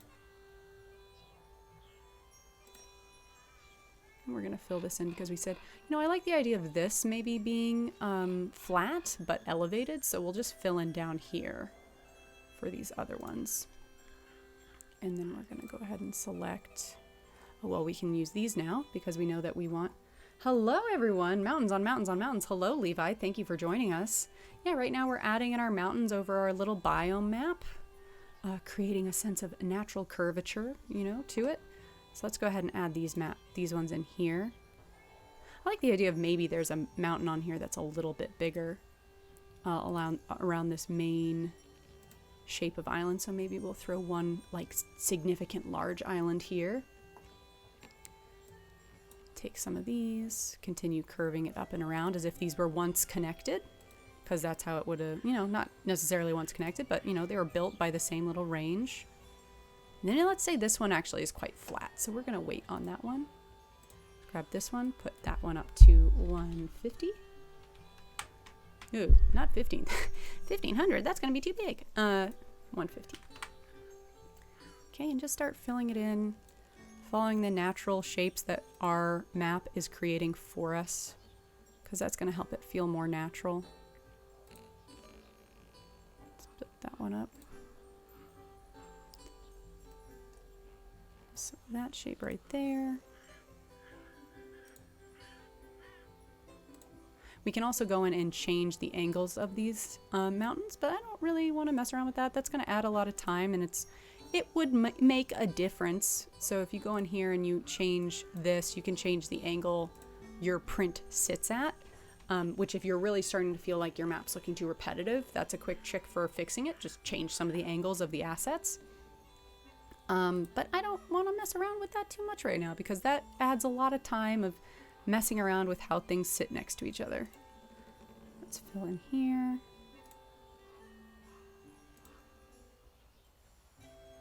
Just like that. Little mountain range across the middle of them. Let's add a couple of these smaller ones to fill in as well. Put that up to 150. And I like the idea of that's connecting there. That one's going to go in there. Add a filler right there. I think that's all right. I think on this one I'm going to add like a nice, not shock value, but like a slightly larger mountain. So let's put this guy on. Let's put him at 200. This is the same one we used for the volcano, but I'll go through and interpret the shape a little bit so it looks different. But that looks like, ooh, the famous, this famous mountain of that island. Iggy, my dog, is not currently in the chat, but I'm sure he would just be posting a lot of, you know, just he'd be a little bit of a troll, I think, and I think that's just his personality because he is a troll. I like the idea of this one having some mountains too, but where would that have come from? If that's mountain, maybe that was just like a little bubbly. Maybe that's a flat island. We've got some pretty mountainous islands. Maybe this one's got like a couple of them over here. Just take one of these guys at just take one of these at 180. Just right there. Just some little texture. A little texture to that island. That's all right. Nobody's gonna be mad about a little texture. All right. Okay, so we've got those little mountains built in, which is already looking great. One thing you can do that I'm not going to do at this very second is you can go through and chisel in the shape of these mountains to make them a little sharper like we did with the mountains. But honestly, you're probably going to be zoomed out for a lot of this and it's not going to matter too much right now. So that's already looking pretty nice. The next thing we're going to do is we're going to go through and start adding in some rivers because mountains are going to shape the rivers, and then the rivers are going to shape the shape of the forest a little bit more. What are we all talking about? He types like grandparent. Yes, he does. He just pokes it with his little paws, and he always misspells things. He has a very horrific snaggletooth, but it's endearing. We'll say it's an endearing snaggletooth. Love that dog. He's a mess. Okay, so what we're going to use for this is we're going to go down and get our blocks of trees. Where is it? Where is it? March blocks. Okay, so let's do, oh no, sorry. We're doing our rivers first, not this. So we're going to take this. We're going to go into our brush tool and we are going to pick a nice chisel brush that's got some curvature to it, which will create a nice effect for our rivers, giving them some nice curves. And let's go ahead and make it slightly bigger. Let's put it up to maybe 15. That's nice. Because remember, we're on a macro level. We want to be able to see them from outer space. So we don't want them to be so small. We are going to add a color effect on these rivers in a second. Okay. You know what? Let's actually do it now. Color overlay. Guess what color we're going to want those rivers to be? Probably a nice blue. We can actually color select from our oceans so they blend nicely into our coastline. Okay, let's do it as a normal. And then, yeah, we can start looking at this. So rivers obviously are going to be flowing from our mountains down. Now, interestingly enough, it looks like because this we decided is a desert, so maybe river is not flowing through the desert. So maybe for some reason the way these mountains formed, all of the river is falling off the northern side of this of the mountain range. So that's why this area is so fertile. All the rivers are coming down through this way rather than on the southern side of the range, which is why it's so parched there. Let's go ahead and mess with that. So let's zoom in a little bit. And we're talking real big rivers. We're talking like, this is your Nile rivers. This is the only ones that's going to get picked up on a map of this size. So I feel like we don't need to mess too much with too many of them. I think we'd want maybe 3 maybe 3 on this main island. And I'm not even convinced about the 3. I might only stick with 2. So let's think about placement, because I like the idea of maybe one starting way up here. Because on a practical level, as a player, then there's this mountain that leads like way up into that range and flows down to the ocean like that, maybe. Let's take a look at this. And then maybe there is one that flows north, though it would probably be frozen for most of the year, which would be interesting timing-wise, because then you'd have the thing of, oh, you can take that river across, but only between these months. You got to time your journey very carefully, or you'll get stuck up there. I feel like there should definitely be one flowing down from here that's maybe creating this border that we created for ourselves. So that way.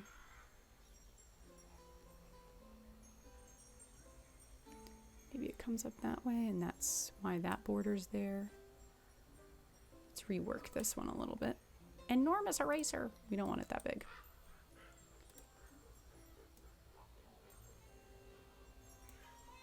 Zoom in a little bit.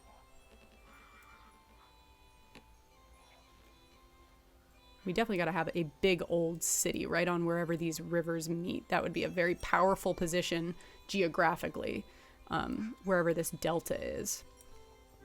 So let's go ahead and put that, let's get these back here. As I said, I want to follow that natural border, so let's take that off. Grab this little guy. And we'll bring it this way.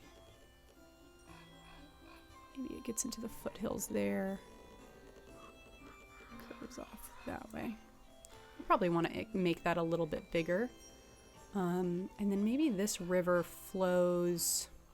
I think there'd be a river that maybe over here, all the rivers are just smaller that flow down out of this mountain range. So I don't think we mark any of those.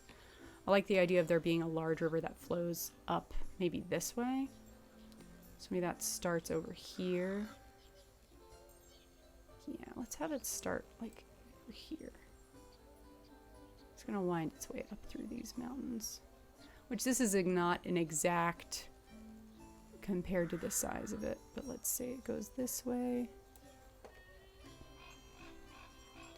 Actually make that a little bit more curved. I do love a good river. I think rivers are really cool world building wise because in the real world, rivers make such a huge impact on the way societies are built because they're a very natural border that you have to encounter and cross, but they're also so critical for trade routes. So I love a good river. I think they're probably one of the things I think the most about when I'm building my maps because I know how much they're going to affect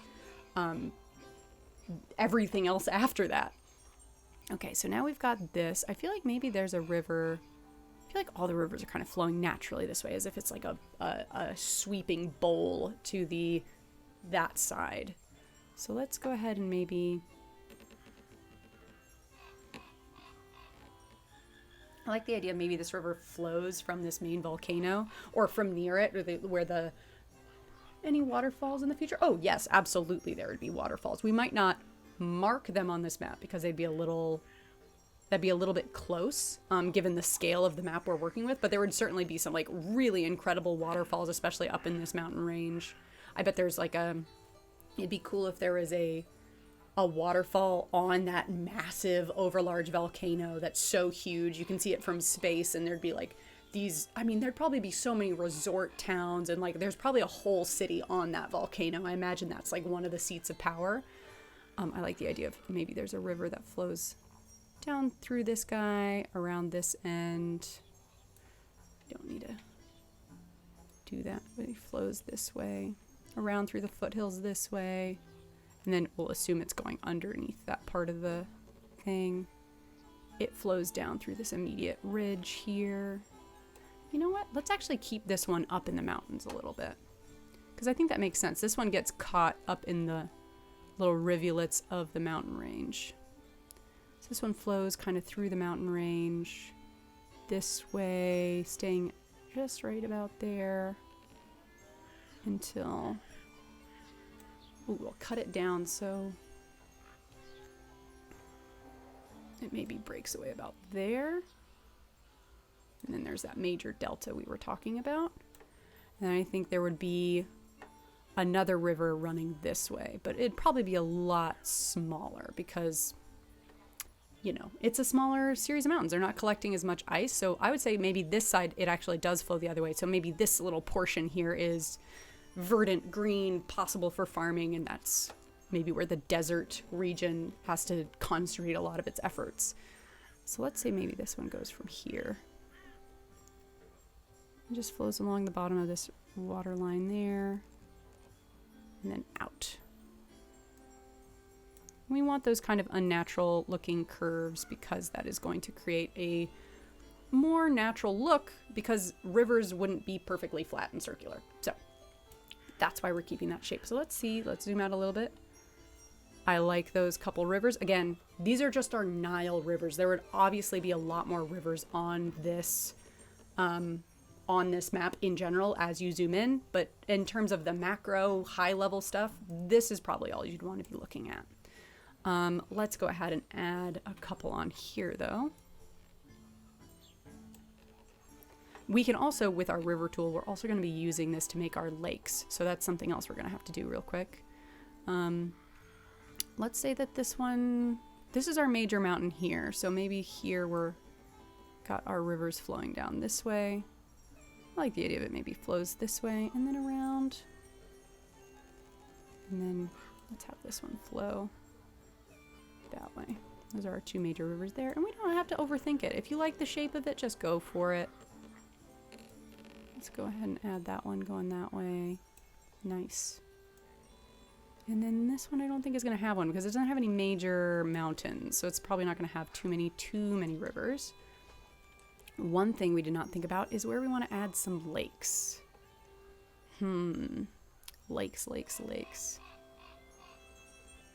Well, lakes occur in a couple different places. I like the idea of there being a lake up here. A pocket of water maybe collected up this way from the you know, so it's semi-frozen. So let's say it like collects. And again, this is only going to be our big bodies of water. This is our Great Lakes, the stuff you'd be able to see from way far out. So let's fill this in. There's a lake up here. It's probably also frozen partway through the year. There'd definitely be some sort of lake and lowlands over this way. Where would that gather? Because there's these major riverways, so that implies this is highland, this is high. I feel like in here there'd be a section where it's kind of pouring down this way, but some of it comes off this way.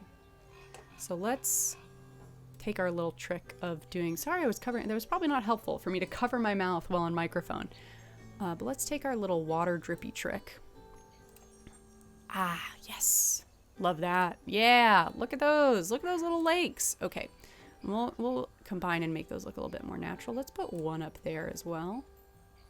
And then maybe, I like the idea of it's really just that river because that makes it seem very, this area is so dependent on that river. It's highly contested land. But there could be maybe like one out. This is where a nice random generator gets some shine. Maybe there's one lake really far up here. We'll figure that out in a second. And I think there's definitely like, maybe this is an what's it called? An atoll, I believe is what it's called, where there's a collection of water within like an old burnt out volcano, and essentially creates this island around just a lake. I think that makes sense. We'll have like a little one there too. I think that's nice. Yeah, we'll put Big Bear Lake up in here. That's what that one is Big Bear Lake. Let's go fill these guys in. Okay, so now we're gonna do our same little trick of cleaning them up a little bit, but we don't want that, and I do want my little, that one, my little, I always make them little. There we go. And we'll fill these guys in. I feel like Big Bear, this is like pretty mountainous up here, so let's make this guy Big Bear. It's gonna be like a little like that. Just a little bear looking lake. There we go. And then let's make this lake here. You know what? I like the idea of this one maybe extending up into this pocket here, because that's why it's collected. It's collected right there, and that also you'll notice is kind of in that tundra blue, which means that part of the year this lake is frozen, which would also be very, man, these poor, I'm really putting this desert area through its paces, poor guys. But we'll make those a little bit more significant. Pockets of water. Filling that in.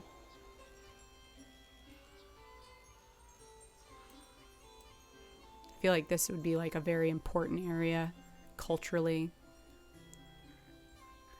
Maybe people do pilgrimages up to these lakes. Nice. Okay. And then I kind of like the idea of this one being bigger. It is Big Bear after all.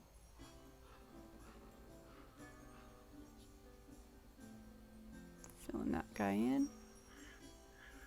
A little bulbous little head. It could be a for real vibe zone. You're right. Yes, it could be. You're completely correct. Let's go and draw this in. Because again, these are our maps that are going to be, these are our lakes that are showing up on this macro map. So they need to be pretty significant. Otherwise, why are they here? We don't need to see them if they're tiny. Like this one, I'm going to connect into one big one.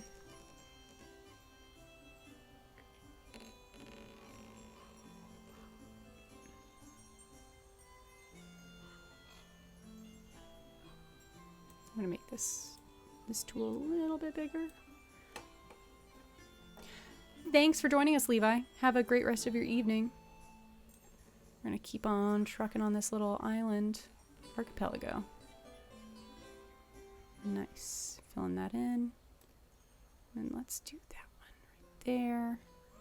Nice little figure 8. Okay. We'll zoom on down to the couple we put down here. I actually really like the shape of this one, so we're going to keep that about the same, just cleaning up the borders a little bit. Oh, goodbye, Big Time Mecca. Thank you so much for joining us. See y'all next time. Jumping up here to fill in our atoll. This would be absolutely vital for their livelihood because it would possibly be fresh water in here. I don't know how atolls work on that level, if the water inside is fresh water or salt water. Should really get like a professional in here to tell me that. Okay, let's zoom out and see how we're looking here. Lovely. Got some really nice lakes shaping up. We've got our rivers. I think that all looks really nice. So we're going to keep those as is. I'm going to take a drink of water.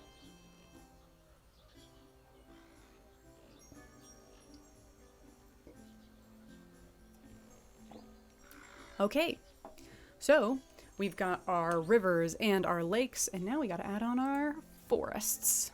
We all knew it was coming. So the way we're going to do our forests is we're going to grab one of our forest blocks, mixed tree. We can also do pine tree, which I think in our more Arctic regions, we're going to have those pine trees. So let's go ahead and do those first. Let's grab our pine tree block. Let's zoom in. We don't want it to be too small.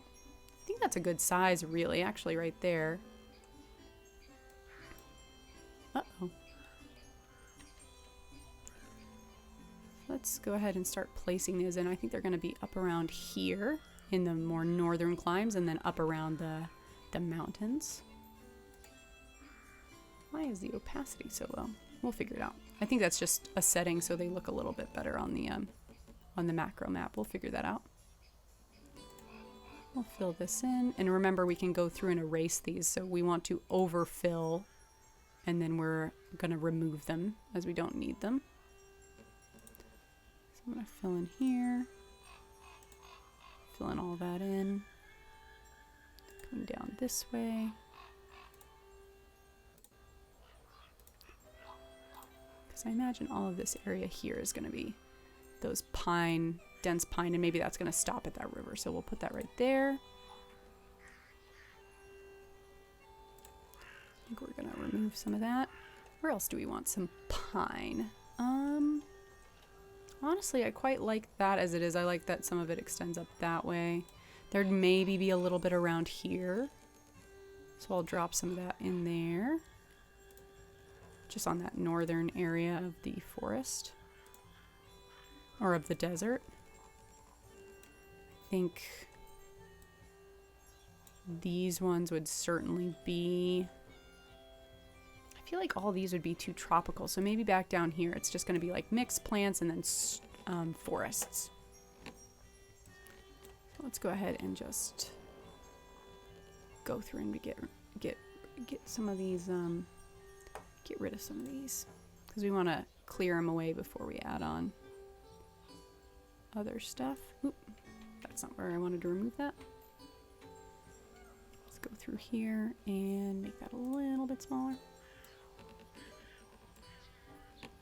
We don't want it in our mountains. That's going to look a little funky.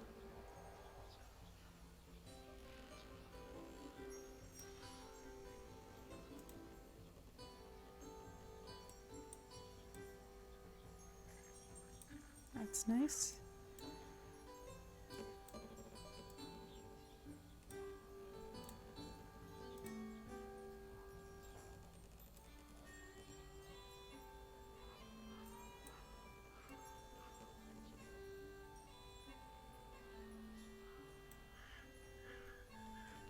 Also, I think I'm going to move my rivers over top of my forest because that'll just look a little bit nicer. And then probably mountains over forest as well. And then I'm going to go through and erase... Ooh, I don't want to erase my mountains. I want to erase my forests. Get rid of this stuff where they overlap.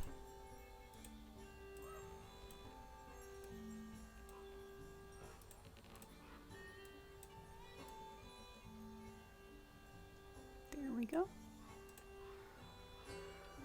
We're going to keep chopping.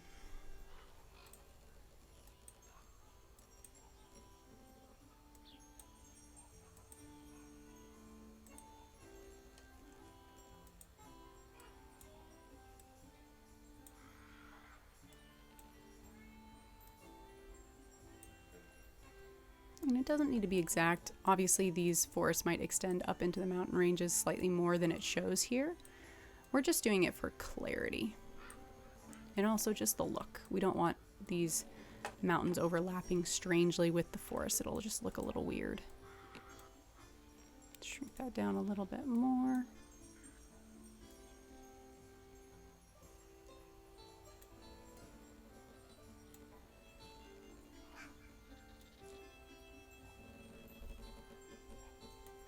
I think I might actually increase the opacity of the forest so I can see them a little bit better. There we go.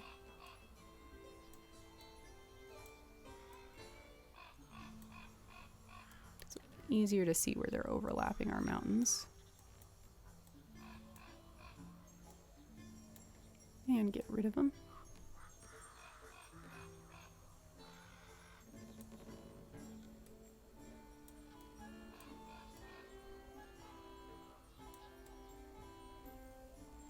There we go, just cropping these away, cleaning them up.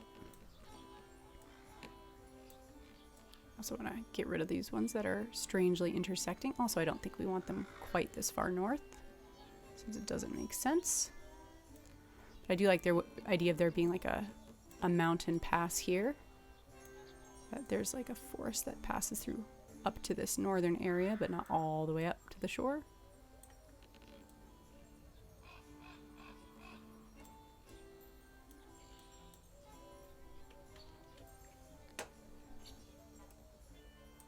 That and just slowly whittling away.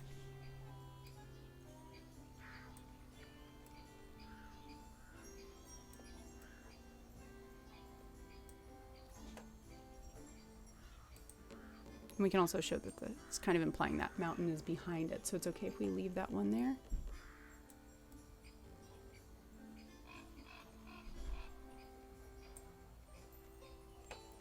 Very nice. Okay, and then we said we wanted this to kind of cut off before the river, so we're going to go through and get rid of some of these pine trees. We are trying to create a natural looking border, so we don't want to pick it off immediately.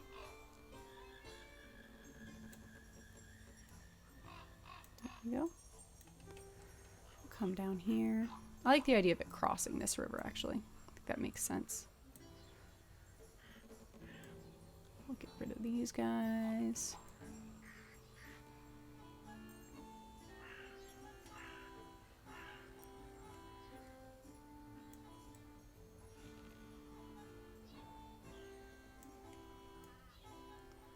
Slowly carving them away to create a nice area. It's one of these things that you get real close up in your work, and then when you zoom out, it looks great. You don't know exactly what you're making until you back it up. It's like you don't know how the cake's going to taste until it gets out of the oven. Let's just get rid of those ones since they're overlapping our mountain. This one looks a little odd down there.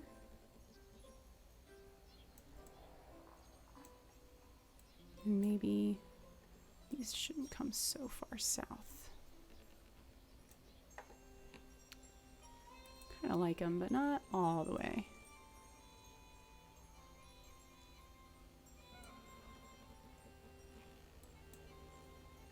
Like those ones getting up that way. Let's take it off of the mountain there. Get that one off the mountain. Okay, let's back it up. Okay, so that's our pine forest specifically, so I think that's all right. Now we're gonna go through and start adding in other types of vegetation because we know we're gonna have some jungles, we know we're gonna have some more like mixed tree forests. So let's maybe down here, I think this is more mixed trees and this is probably some mixed trees and just green. So let's go down to, where are they? Mixed trees. Jungle trees. Single hill. You know what? Let's just get our jungle tree block for a second. Wait, no. We're farther down. Swamp blocks. Mixed tree block. Great. We're going to keep them at the same size. We're going to go through and start layering them in. Through our, uh-oh, we made them our eraser. The fatal flaw. Mixed tree block one. I'm going to go in and start layering those in with where we want them. I think this one is going to be all on this side of the mountains. I think they're going to actually cross the mountains to over here. Some of them are going to be up here. Okay. And I think they'll be quite up here as well. The idea of maybe this area is a little clearer.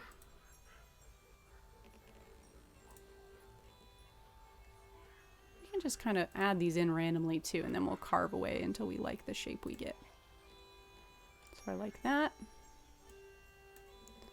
I think there'll be some mixed trees up around these larger mountains here, and maybe on this northern side. So we'll take them here.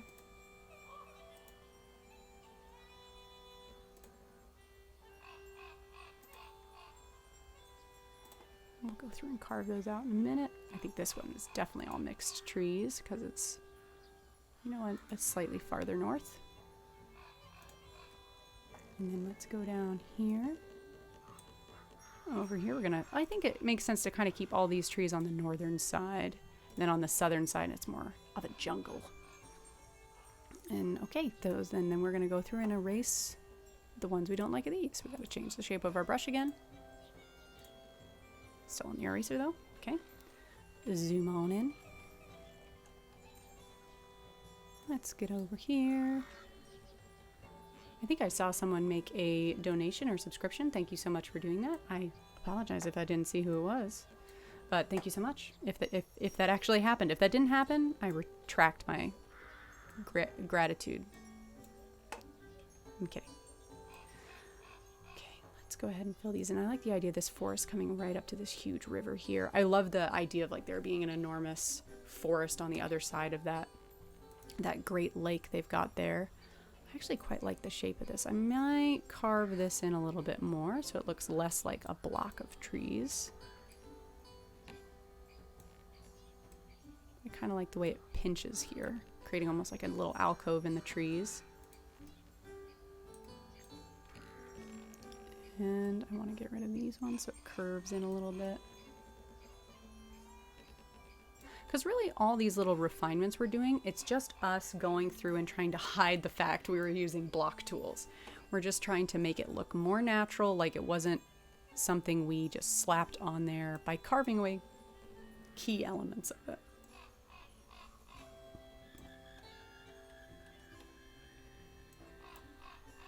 Okay, let's go through and get rid of these ones that are overlapping horribly with the border here.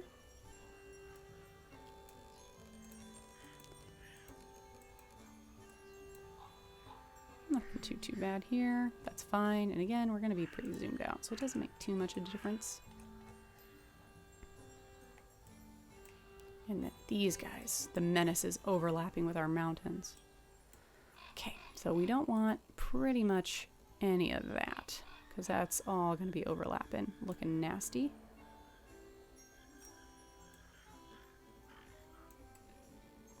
Nice. Okay, so let's go through and make our eraser a little bit, let's keep it small and then we'll make it big to get rid of stuff as we go.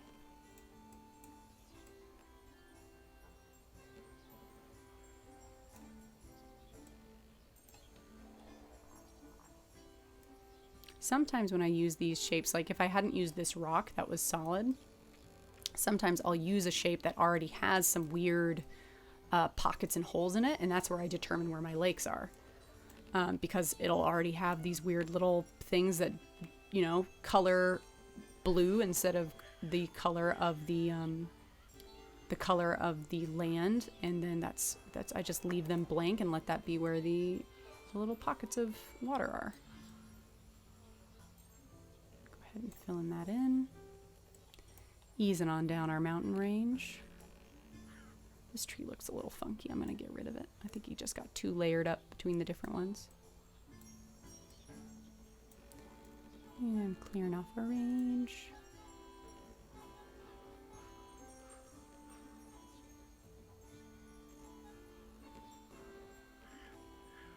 We just don't want to muddy up the image too much. Oop, didn't want to get rid of that. I want to get rid of those. And then that one, because it's overlapping.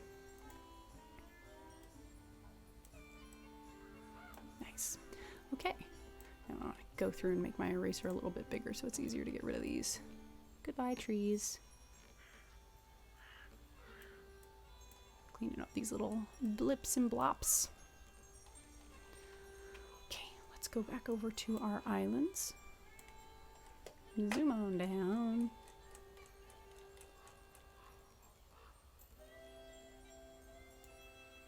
Here we are. Let's zoom out a little bit so we can see our whole island at once. And let's get cleaning. Make that a little bit smaller. And just chisel through our mountain range.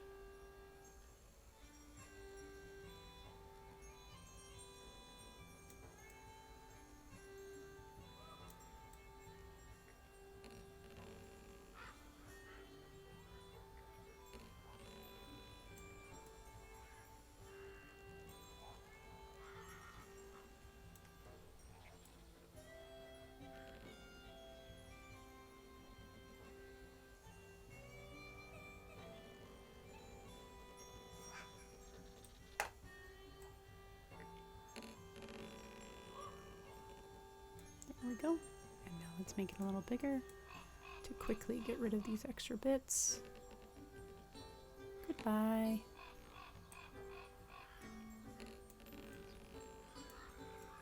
Okay, let's also go make it smaller again and get rid of some of these ones that I don't think we need all of these. I like the idea of it extending up a bit, but some of these look a little irregular in how they crossed over here.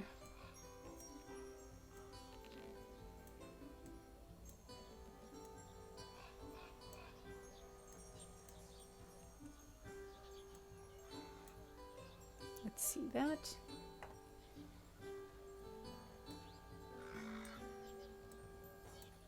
Okay. I think that looks pretty nice. That's pretty forested. Let's go over to this guy. Bleak. Oh boy. Okay. Cleaning him off. It really feels like I'm shaving the mountains with like a very nicely made razor. Just trimming them back.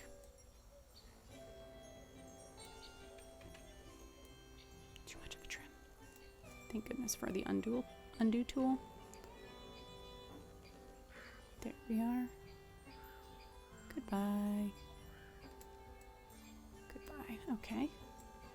And then I think the other mountains, the other ones just had jungle on them. So that's all our mixed trees. There's a nice little progression from pine down to mixed. I feel like these would also be a lot thinner forests, so we could also go through and selectively get rid of some of the trees to make it feel a little bit emptier, more sparse.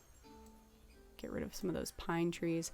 That'd be some detail work we could do maybe after we got the other forests in. So let's go ahead and add on, let's do our jungle. So we know we have this one's a jungle, probably the southern side of two of these are jungles. So let's go ahead and do, I believe there is a tree block, marsh block, mixed tree block, swamp block. Let's see. So I think this is what I would want to use for my jungle. So what I'm going to do is I'm going to take this block, which is just the circular trees. So instead of having the pine and the circular trees, it just has the circular trees. Oop, I did it with the eraser tool. Of course I did. So this, we just want the tree block.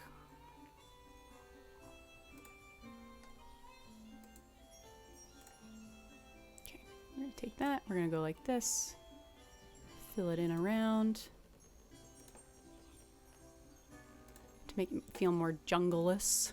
Jungleless? Is that the jungle-like? We're gonna take maybe our marsh block. Let's see what that one. That's with just that, and then let's take a look. What about our swamp block? That's kind of nice, but I think we just want marsh to add in a little bit more of this, and we'll shrink that down to fit them in around, make it feel like really dense. And also I'll go in and grab some, we have some trees. Now there might not be a jungle tree block, but there are jungle trees individually. So I'll go and grab jungle tree. Let's get some nice big ones. Yeah, like this. We'll have to clear off some space for them. So let's get this guy. Let's clear off some of these. So we can fit in some nice, really distinctive jungle trees. And I think that'll do the job of implying the whole thing as a jungle. Maybe here too, we don't need any of that. Okay, now I'm gonna grab some nice jungle trees. Not on my eraser tool though, on my other tool. And I'm gonna take it and I'm gonna make these, I'll make these a little bit bigger so they really stand out. Like that. Yeah. They look like the big multi-level ones that you see in like really deep jungles.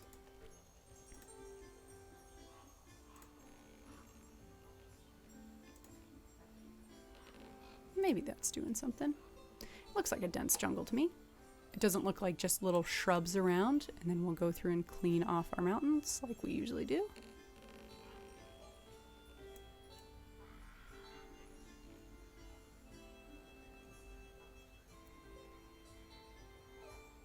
Cleaning off our little mountainside here. Filling it in. There we go. Nice.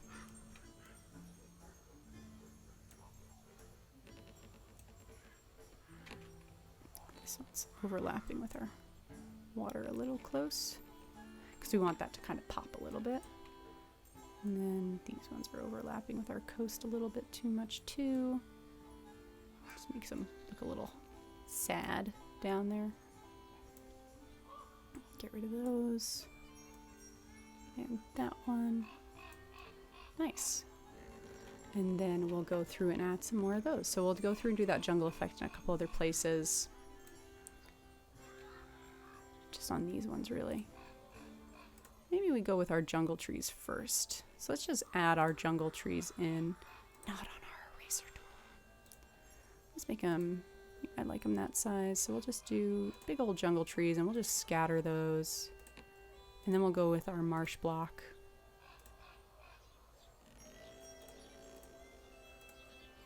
Kind of how we do our mountains. Maybe this one's just more like low grass. There's only a little bit of jungle maybe down on that side. Just fitting these together.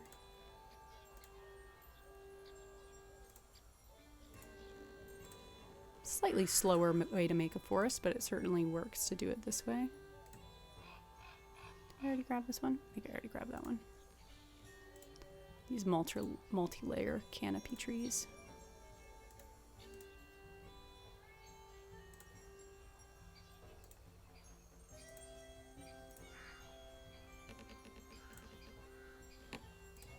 Then we're going to go ahead and take our, these are jungle plants, so we could go through and add individual ones. That seems like a lot of work. So I'm going to take our marsh block because that's what the same thing is. So we're going to take our marsh block, which is just our little plants, little bits of plants, and add those in around a slightly smaller ratio.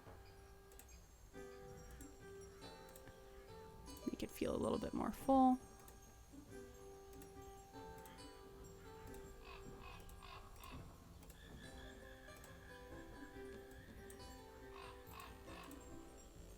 Also like using the marsh block to create my grasslands, so I'll mess with that in a second. But let's go through and clean this up now. Just to make sure they're not overlapping with one of two things, the mountains too badly or the actual trees themselves, because they start looking a little funky when they're... Now luckily these don't matter as much when they overlap because they're a little bit more amorphous, so it doesn't look strange when they cut through things as much. Just want to make sure there's nothing too crazy where it's happening. Trying to get it out of the trees in places it's really bad in the trees. That looks all right. Because our trees wouldn't be transparent. They wouldn't have plants showing through them. Again, we're going to be pretty zoomed out on this map, so it doesn't matter if there's a little bit of it, but you can mess with that as much as you'd like. I don't want to mess with that so much, because we got a life to live. We got a stream to make. Okay, so we got our jungle trees on there. Now we need to add some grasslands. So I'm actually going to create a new layer for grasslands because they are not going to be the same colors as their forests. So I'm going to go ahead, but I am going to go ahead and duplicate this. Oop, that's not what I wanted. Duplicate this layer and call it our grass land. Did I even spell that right? I did spell that right. And then I'm gonna color overlay, change it to, let's make it a nice like orangey brown, because that's what I think of when I think of grasslands. And I'm gonna put it underneath our forest layer. Normal. Okay. I'm going to put it underneath our forest layer, and I'm going to erase what's already on there because right now we're seeing a lot of duplicated trees. Make that pretty big. Just get rid of them.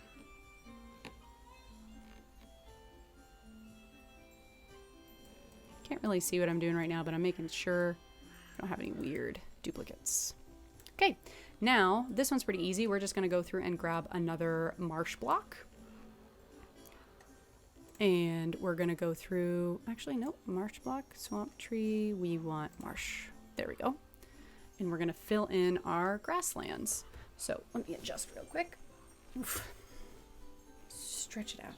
Stretch it out. We're going to add these in. You know, I feel like our grasslands, let's actually go through and let's leave that as is. This is going to be a lot of grassland down here. I don't want it to be so gray. Let's push this more into like a soft greenish yellow. Okay. And then let's fill this in. Oop, Did I do it on my eraser? You know it. You bet your bottom dollar I did. Okay. Marsh. There we go. Okay. Let's take that down to 170 because it's not, so we don't have it so big. And then I want to color overlay is still green. And then we're going to go and start filling that in. And this is just going to integrate like our really fertile land. And again, if we don't like this color, we can easily change it to whatever we want it to be. But I think this whole area is pretty fertile. This is our lowlands. There could even be a swamp in here if we wanted to mess around and make it a swamp instead of a grassland. It doesn't matter if it's overlapping with our tree layer because they are separate and we can easily erase what we don't want.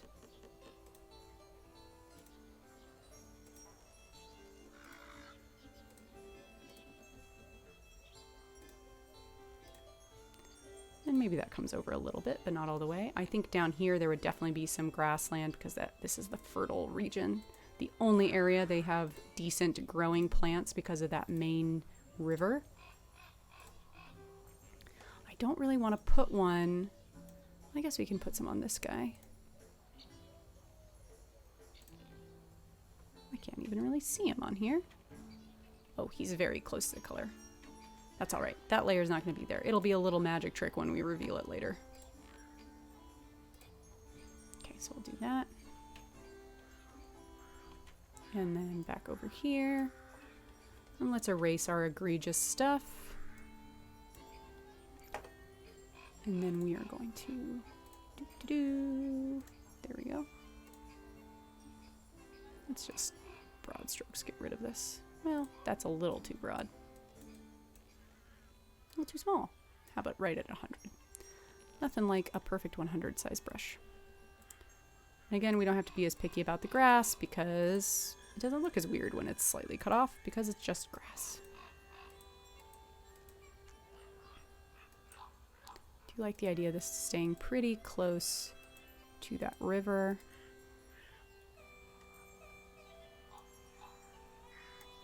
No, I liked that. It crossed a little bit, but maybe not up here. Okay. Just trimming this back. Trim, trim, trim. Okay, there's that. Now I actually am going to do one more grassland layer because I want to do something for, I've heard it called chaparral land. But essentially I want it for like dry brushland, chaparral. And we're gonna do this in, this is gonna be more of like a brown, orangey brown. So this is to indicate like dry brushland. Like that, okay. And I'm gonna go ahead and erase everything that's already on there as grassland because we don't want that. Goodbye.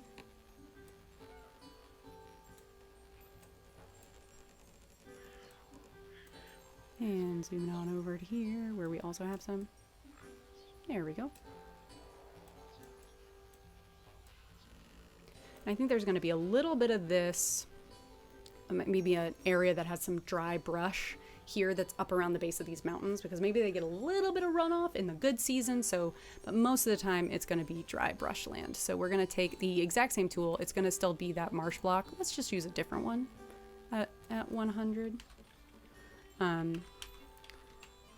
So it's going to be the exact same look, but it's just going to be looking very different. But let's like have it come down maybe this way.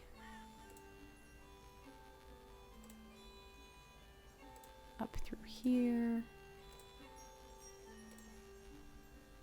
So maybe this place has a very particular export that it manages to have. Like maybe they have a decent amount of aloe or, you know, desert plants that grow in this area. There's probably an oasis or two there. But it's not enough to keep, you know, like you can't grow most, you know, fertile land crops in this area. It's just not going to grow.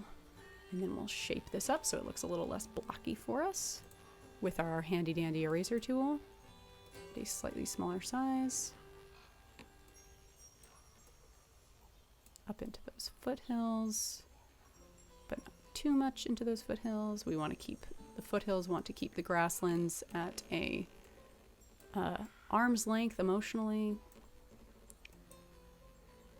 because they're just not ready for that close of a relationship to the grasslands. And, you know, grasslands understands that. They don't biologically make much sense to, you know, it doesn't make much sense together. So it's fine. Grasslands will move on. Let's get rid of some of this and some of this. There is a cat yowling outside of my house.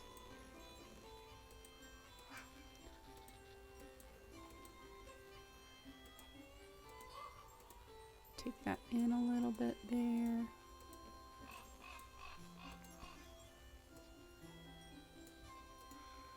Trimming away.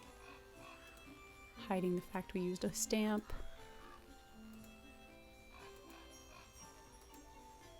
I like that. That looks pretty natural. I don't really have any other places I want to have that dry grassland because I feel like it really only makes sense in that main desert. Okay, so that's all of that. So now the very exciting thing we get to do is remove our biome layer, that color layer we have. We're actually going to get rid of it, and we're going to see what this looks like without it. So let's zoom out a little bit so it's a little bit of a reveal.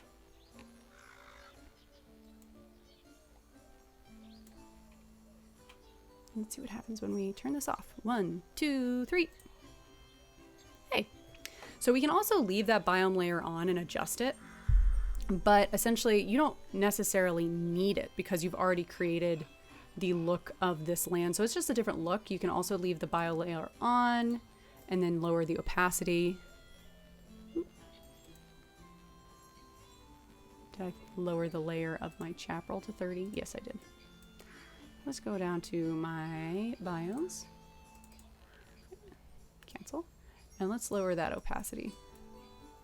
So it just creates a little look of color on your map, which is nice. I like that. I'm also going to go through and lower the opacities on my forests. Or let me see what it looks like with my mountains at 100. I like the mountains. See, it starts to look a little unnatural if they're so dark. Maybe that would be a matter of changing it. This is where you can start futzing with what you actually want your map style to look like. So I would take that down. I like the grasslands kind of how they are. I think this grassland might be a little too green, a little too vibrant green. So let me take this to a little bit more of a yellow, a little darker. That looks a little bit better, a little bit more muted.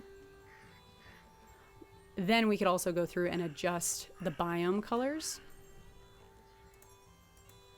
If you don't like exactly how they're sitting, blurring those lines a little bit more. Because you obviously don't want to see this hard line there. So we could go through and kind of adjust with our very soft tool here. Tap it, go away. We're gonna have to kick this, but let's kick that back up to 100%. And then, woo, does not look Technicolor. Okay, so now we're gonna go through and I want to color pick that. Okay. I wanna soften that. Oop, not as an eraser. Of course, picked the wrong thing. I wanna even that softness as high as possible.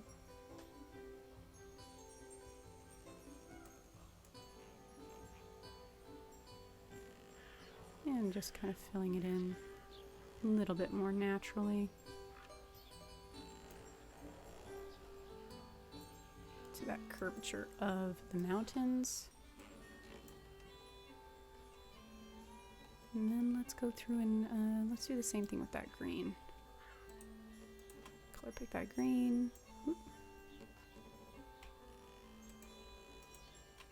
Swap those colors.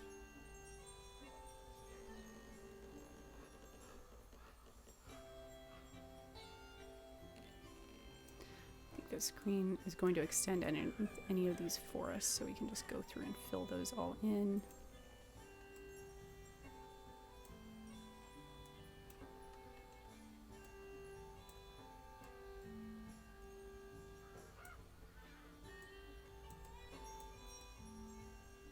And again, it's not going to look this dramatic once we lower the opacity. Just a nice little wash, color wash underneath it.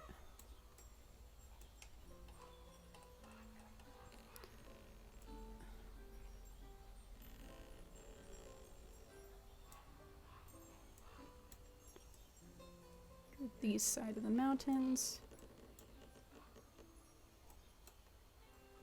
There wasn't one here, so then we'll go through and do our, let's do our jungle color, which I think is, I do like this vibrant green. Swap them over there on the left. Got to swap to the correct selected color. That's going to split this little island there. Down there.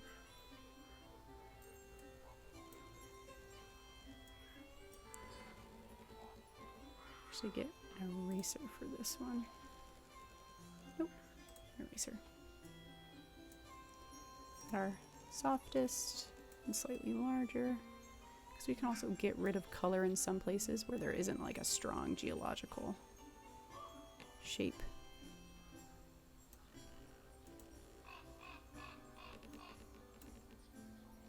Okay.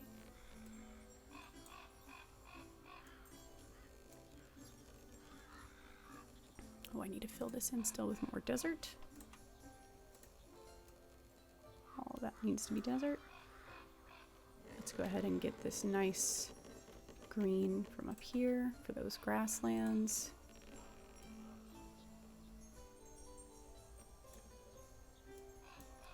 Fill in here. Get rid of any of these hard edges we've got here.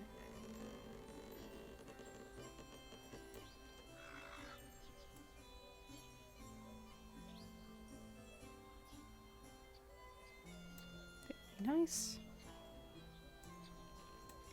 And the grasslands down here as well.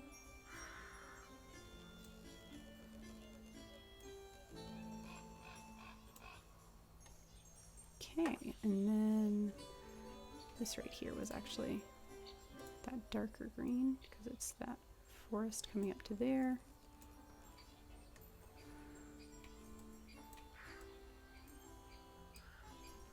I think this would actually be more of a like a brown, so I want to color pick that grassland color, but I don't want it to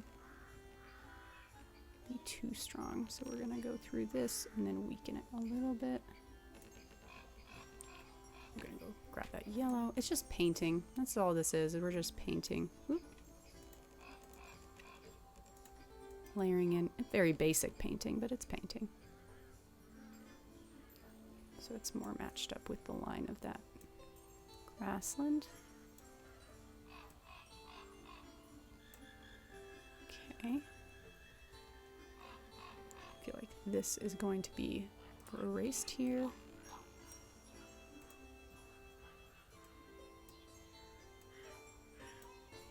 So there's no like strong shape here.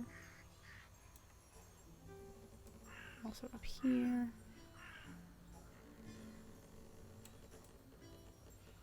You know, maybe that's kind of the color for coastal too. That could just symbolize like, oh, it's just, you know, what you get around the coasts. Okay. I think then we're gonna have some of this. Ooh, that green needs to come up here. There's a hard line here. Don't want that hard line. And then we do want this icy tundra blue. This area is cold, so we're gonna fill that area in.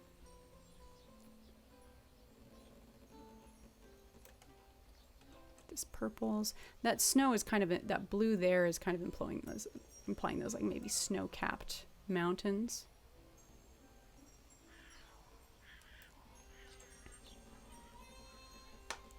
So let's actually take that. Let's make that more of a pale white.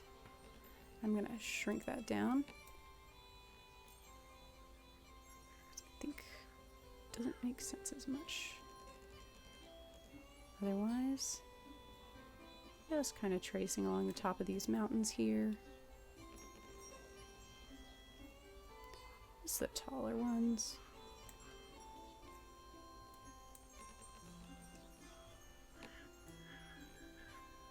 Also going to help the top of these mountains really pop.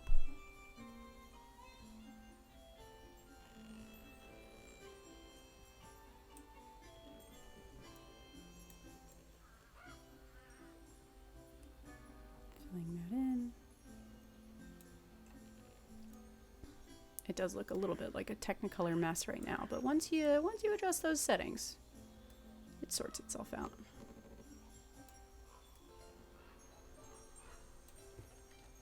All of these would probably be high enough to be in that snow-capped range.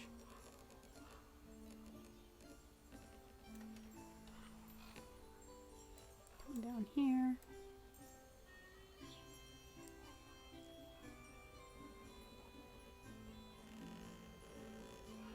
Following that natural line that it may make. I'm probably going to fade out around there, because we're getting now just into the green. So they're also not as tall there, so they're probably not going to be doing all that. A little bit of white on that one. Maybe this one here has some white on it. Let's soften up this line here. This would actually be with the jungle green. So let's swap that. Fill that in here.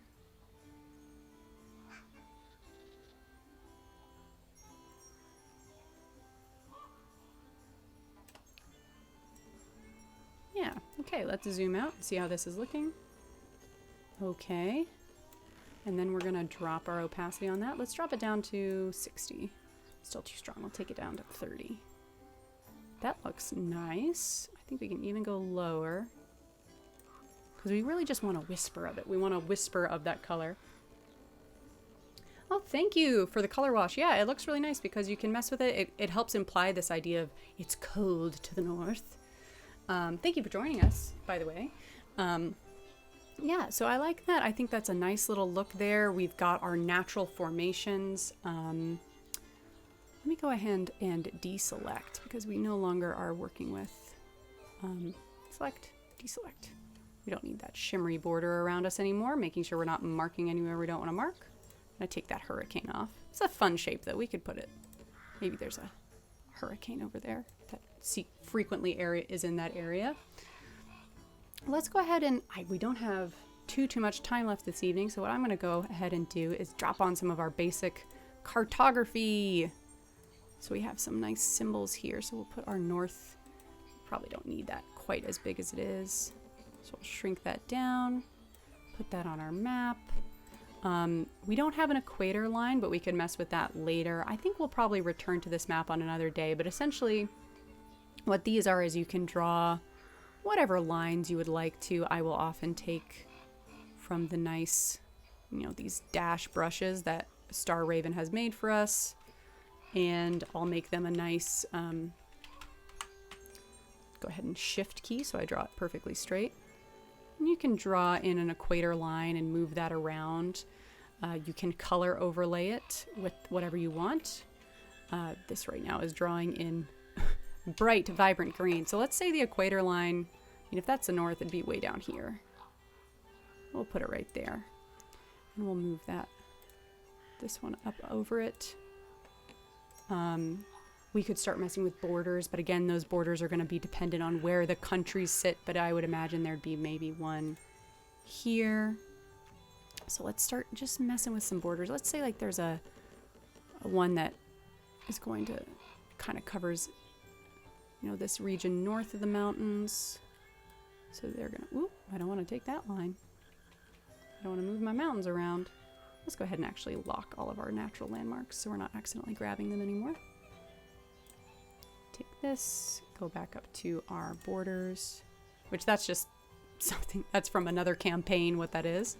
I'll change what border I'm using. Let's put this also up to 20 so we can see it nicely on our map. And then we're just gonna go down around naturally, following the curvature of those rivers.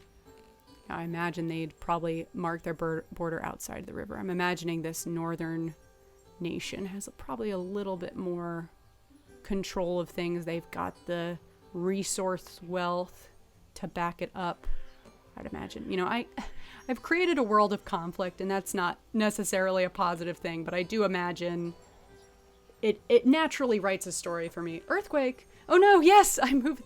Yeah, that big earthquake. I feel like we also want to make that look like a, we would want some markings on that to know where that is. Let's say this border.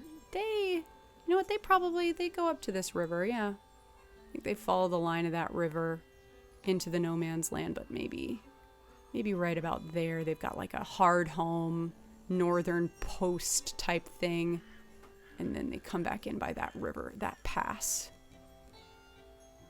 and then follow that river back in. Oh, no, let's maybe, if we're going to go by the pass, let's say they follow that from there. That's where they define their border, if we're going to put borders on it, and then it would probably extend from the river, probably on this side of the mountains again, out to the river there, and then that would be one of them. And then maybe this one, I like also on maps, I like having unclaimed territory. So let's say that there's actually a nation up here. Let's say there's a couple. So there's one up here that it's just in this little fertile region. Maybe it's a dwarven nation, you know, or a mountain savvy people. They're just up here, and they get that northern border of the mountains. But they're here. All of this is unclaimed territory, or maybe this grassland has been claimed, and they, you know, have an outshoot to this mountain ridge here. But that's for some, you know, they just got that, and it cuts into that mountain range. So that's another defined border, but we have like no man's land, and then of course we've got this area down here, which belongs to whoever managed to claim this fertile spit of land. Yeah, so you can start messing with borders. Obviously, there's a lot more decisions to be made once you start building actual societies around what you've got. But once you have these natural formations built, it's a lot easier to do. Let's go ahead and take a look at these things. Ooh, does someone in the chat want to come up with a name for this region we've designed? I think we can make that a little bit smaller. But if anyone in the chat has got an idea, I don't know if anyone's there, but I think this is our big name for like this series of islands. What do we call this? And then maybe we've got some oceans. We've got the different areas named. We've got our equator line. So we're just going to put that down here so we remember that's our equator. And then maybe like the names of the islands. These are names for my home world that we're seeing right here. But you get the idea. Ambrosia Bay. It's a nice little name, but it's a name of something that already exists.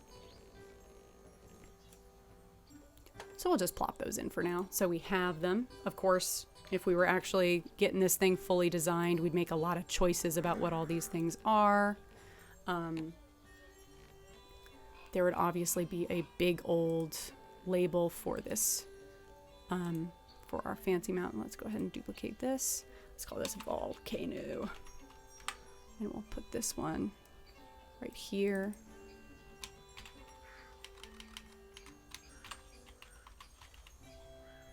Let's call it, ooh, what's a good name? I like the idea of it being like Mother Mountain. I think is cool because it's like the birthplace of all these islands. So what if, oh, thank you for whoever gave us a +10. Thank you very much. Maybe it's got a, ooh, like Mater. No, that makes me think of Mater from Cars. How about, the Madre Caldera? That's nice. Because a caldera, I believe, is... Somebody give me a Google on caldera. But I'm pretty sure caldera is like a volcanic kind of valley. So I think that's cool, the idea of like the Mother Caldera. And that's the name of this mountain down here. We probably shrink that label down a little bit.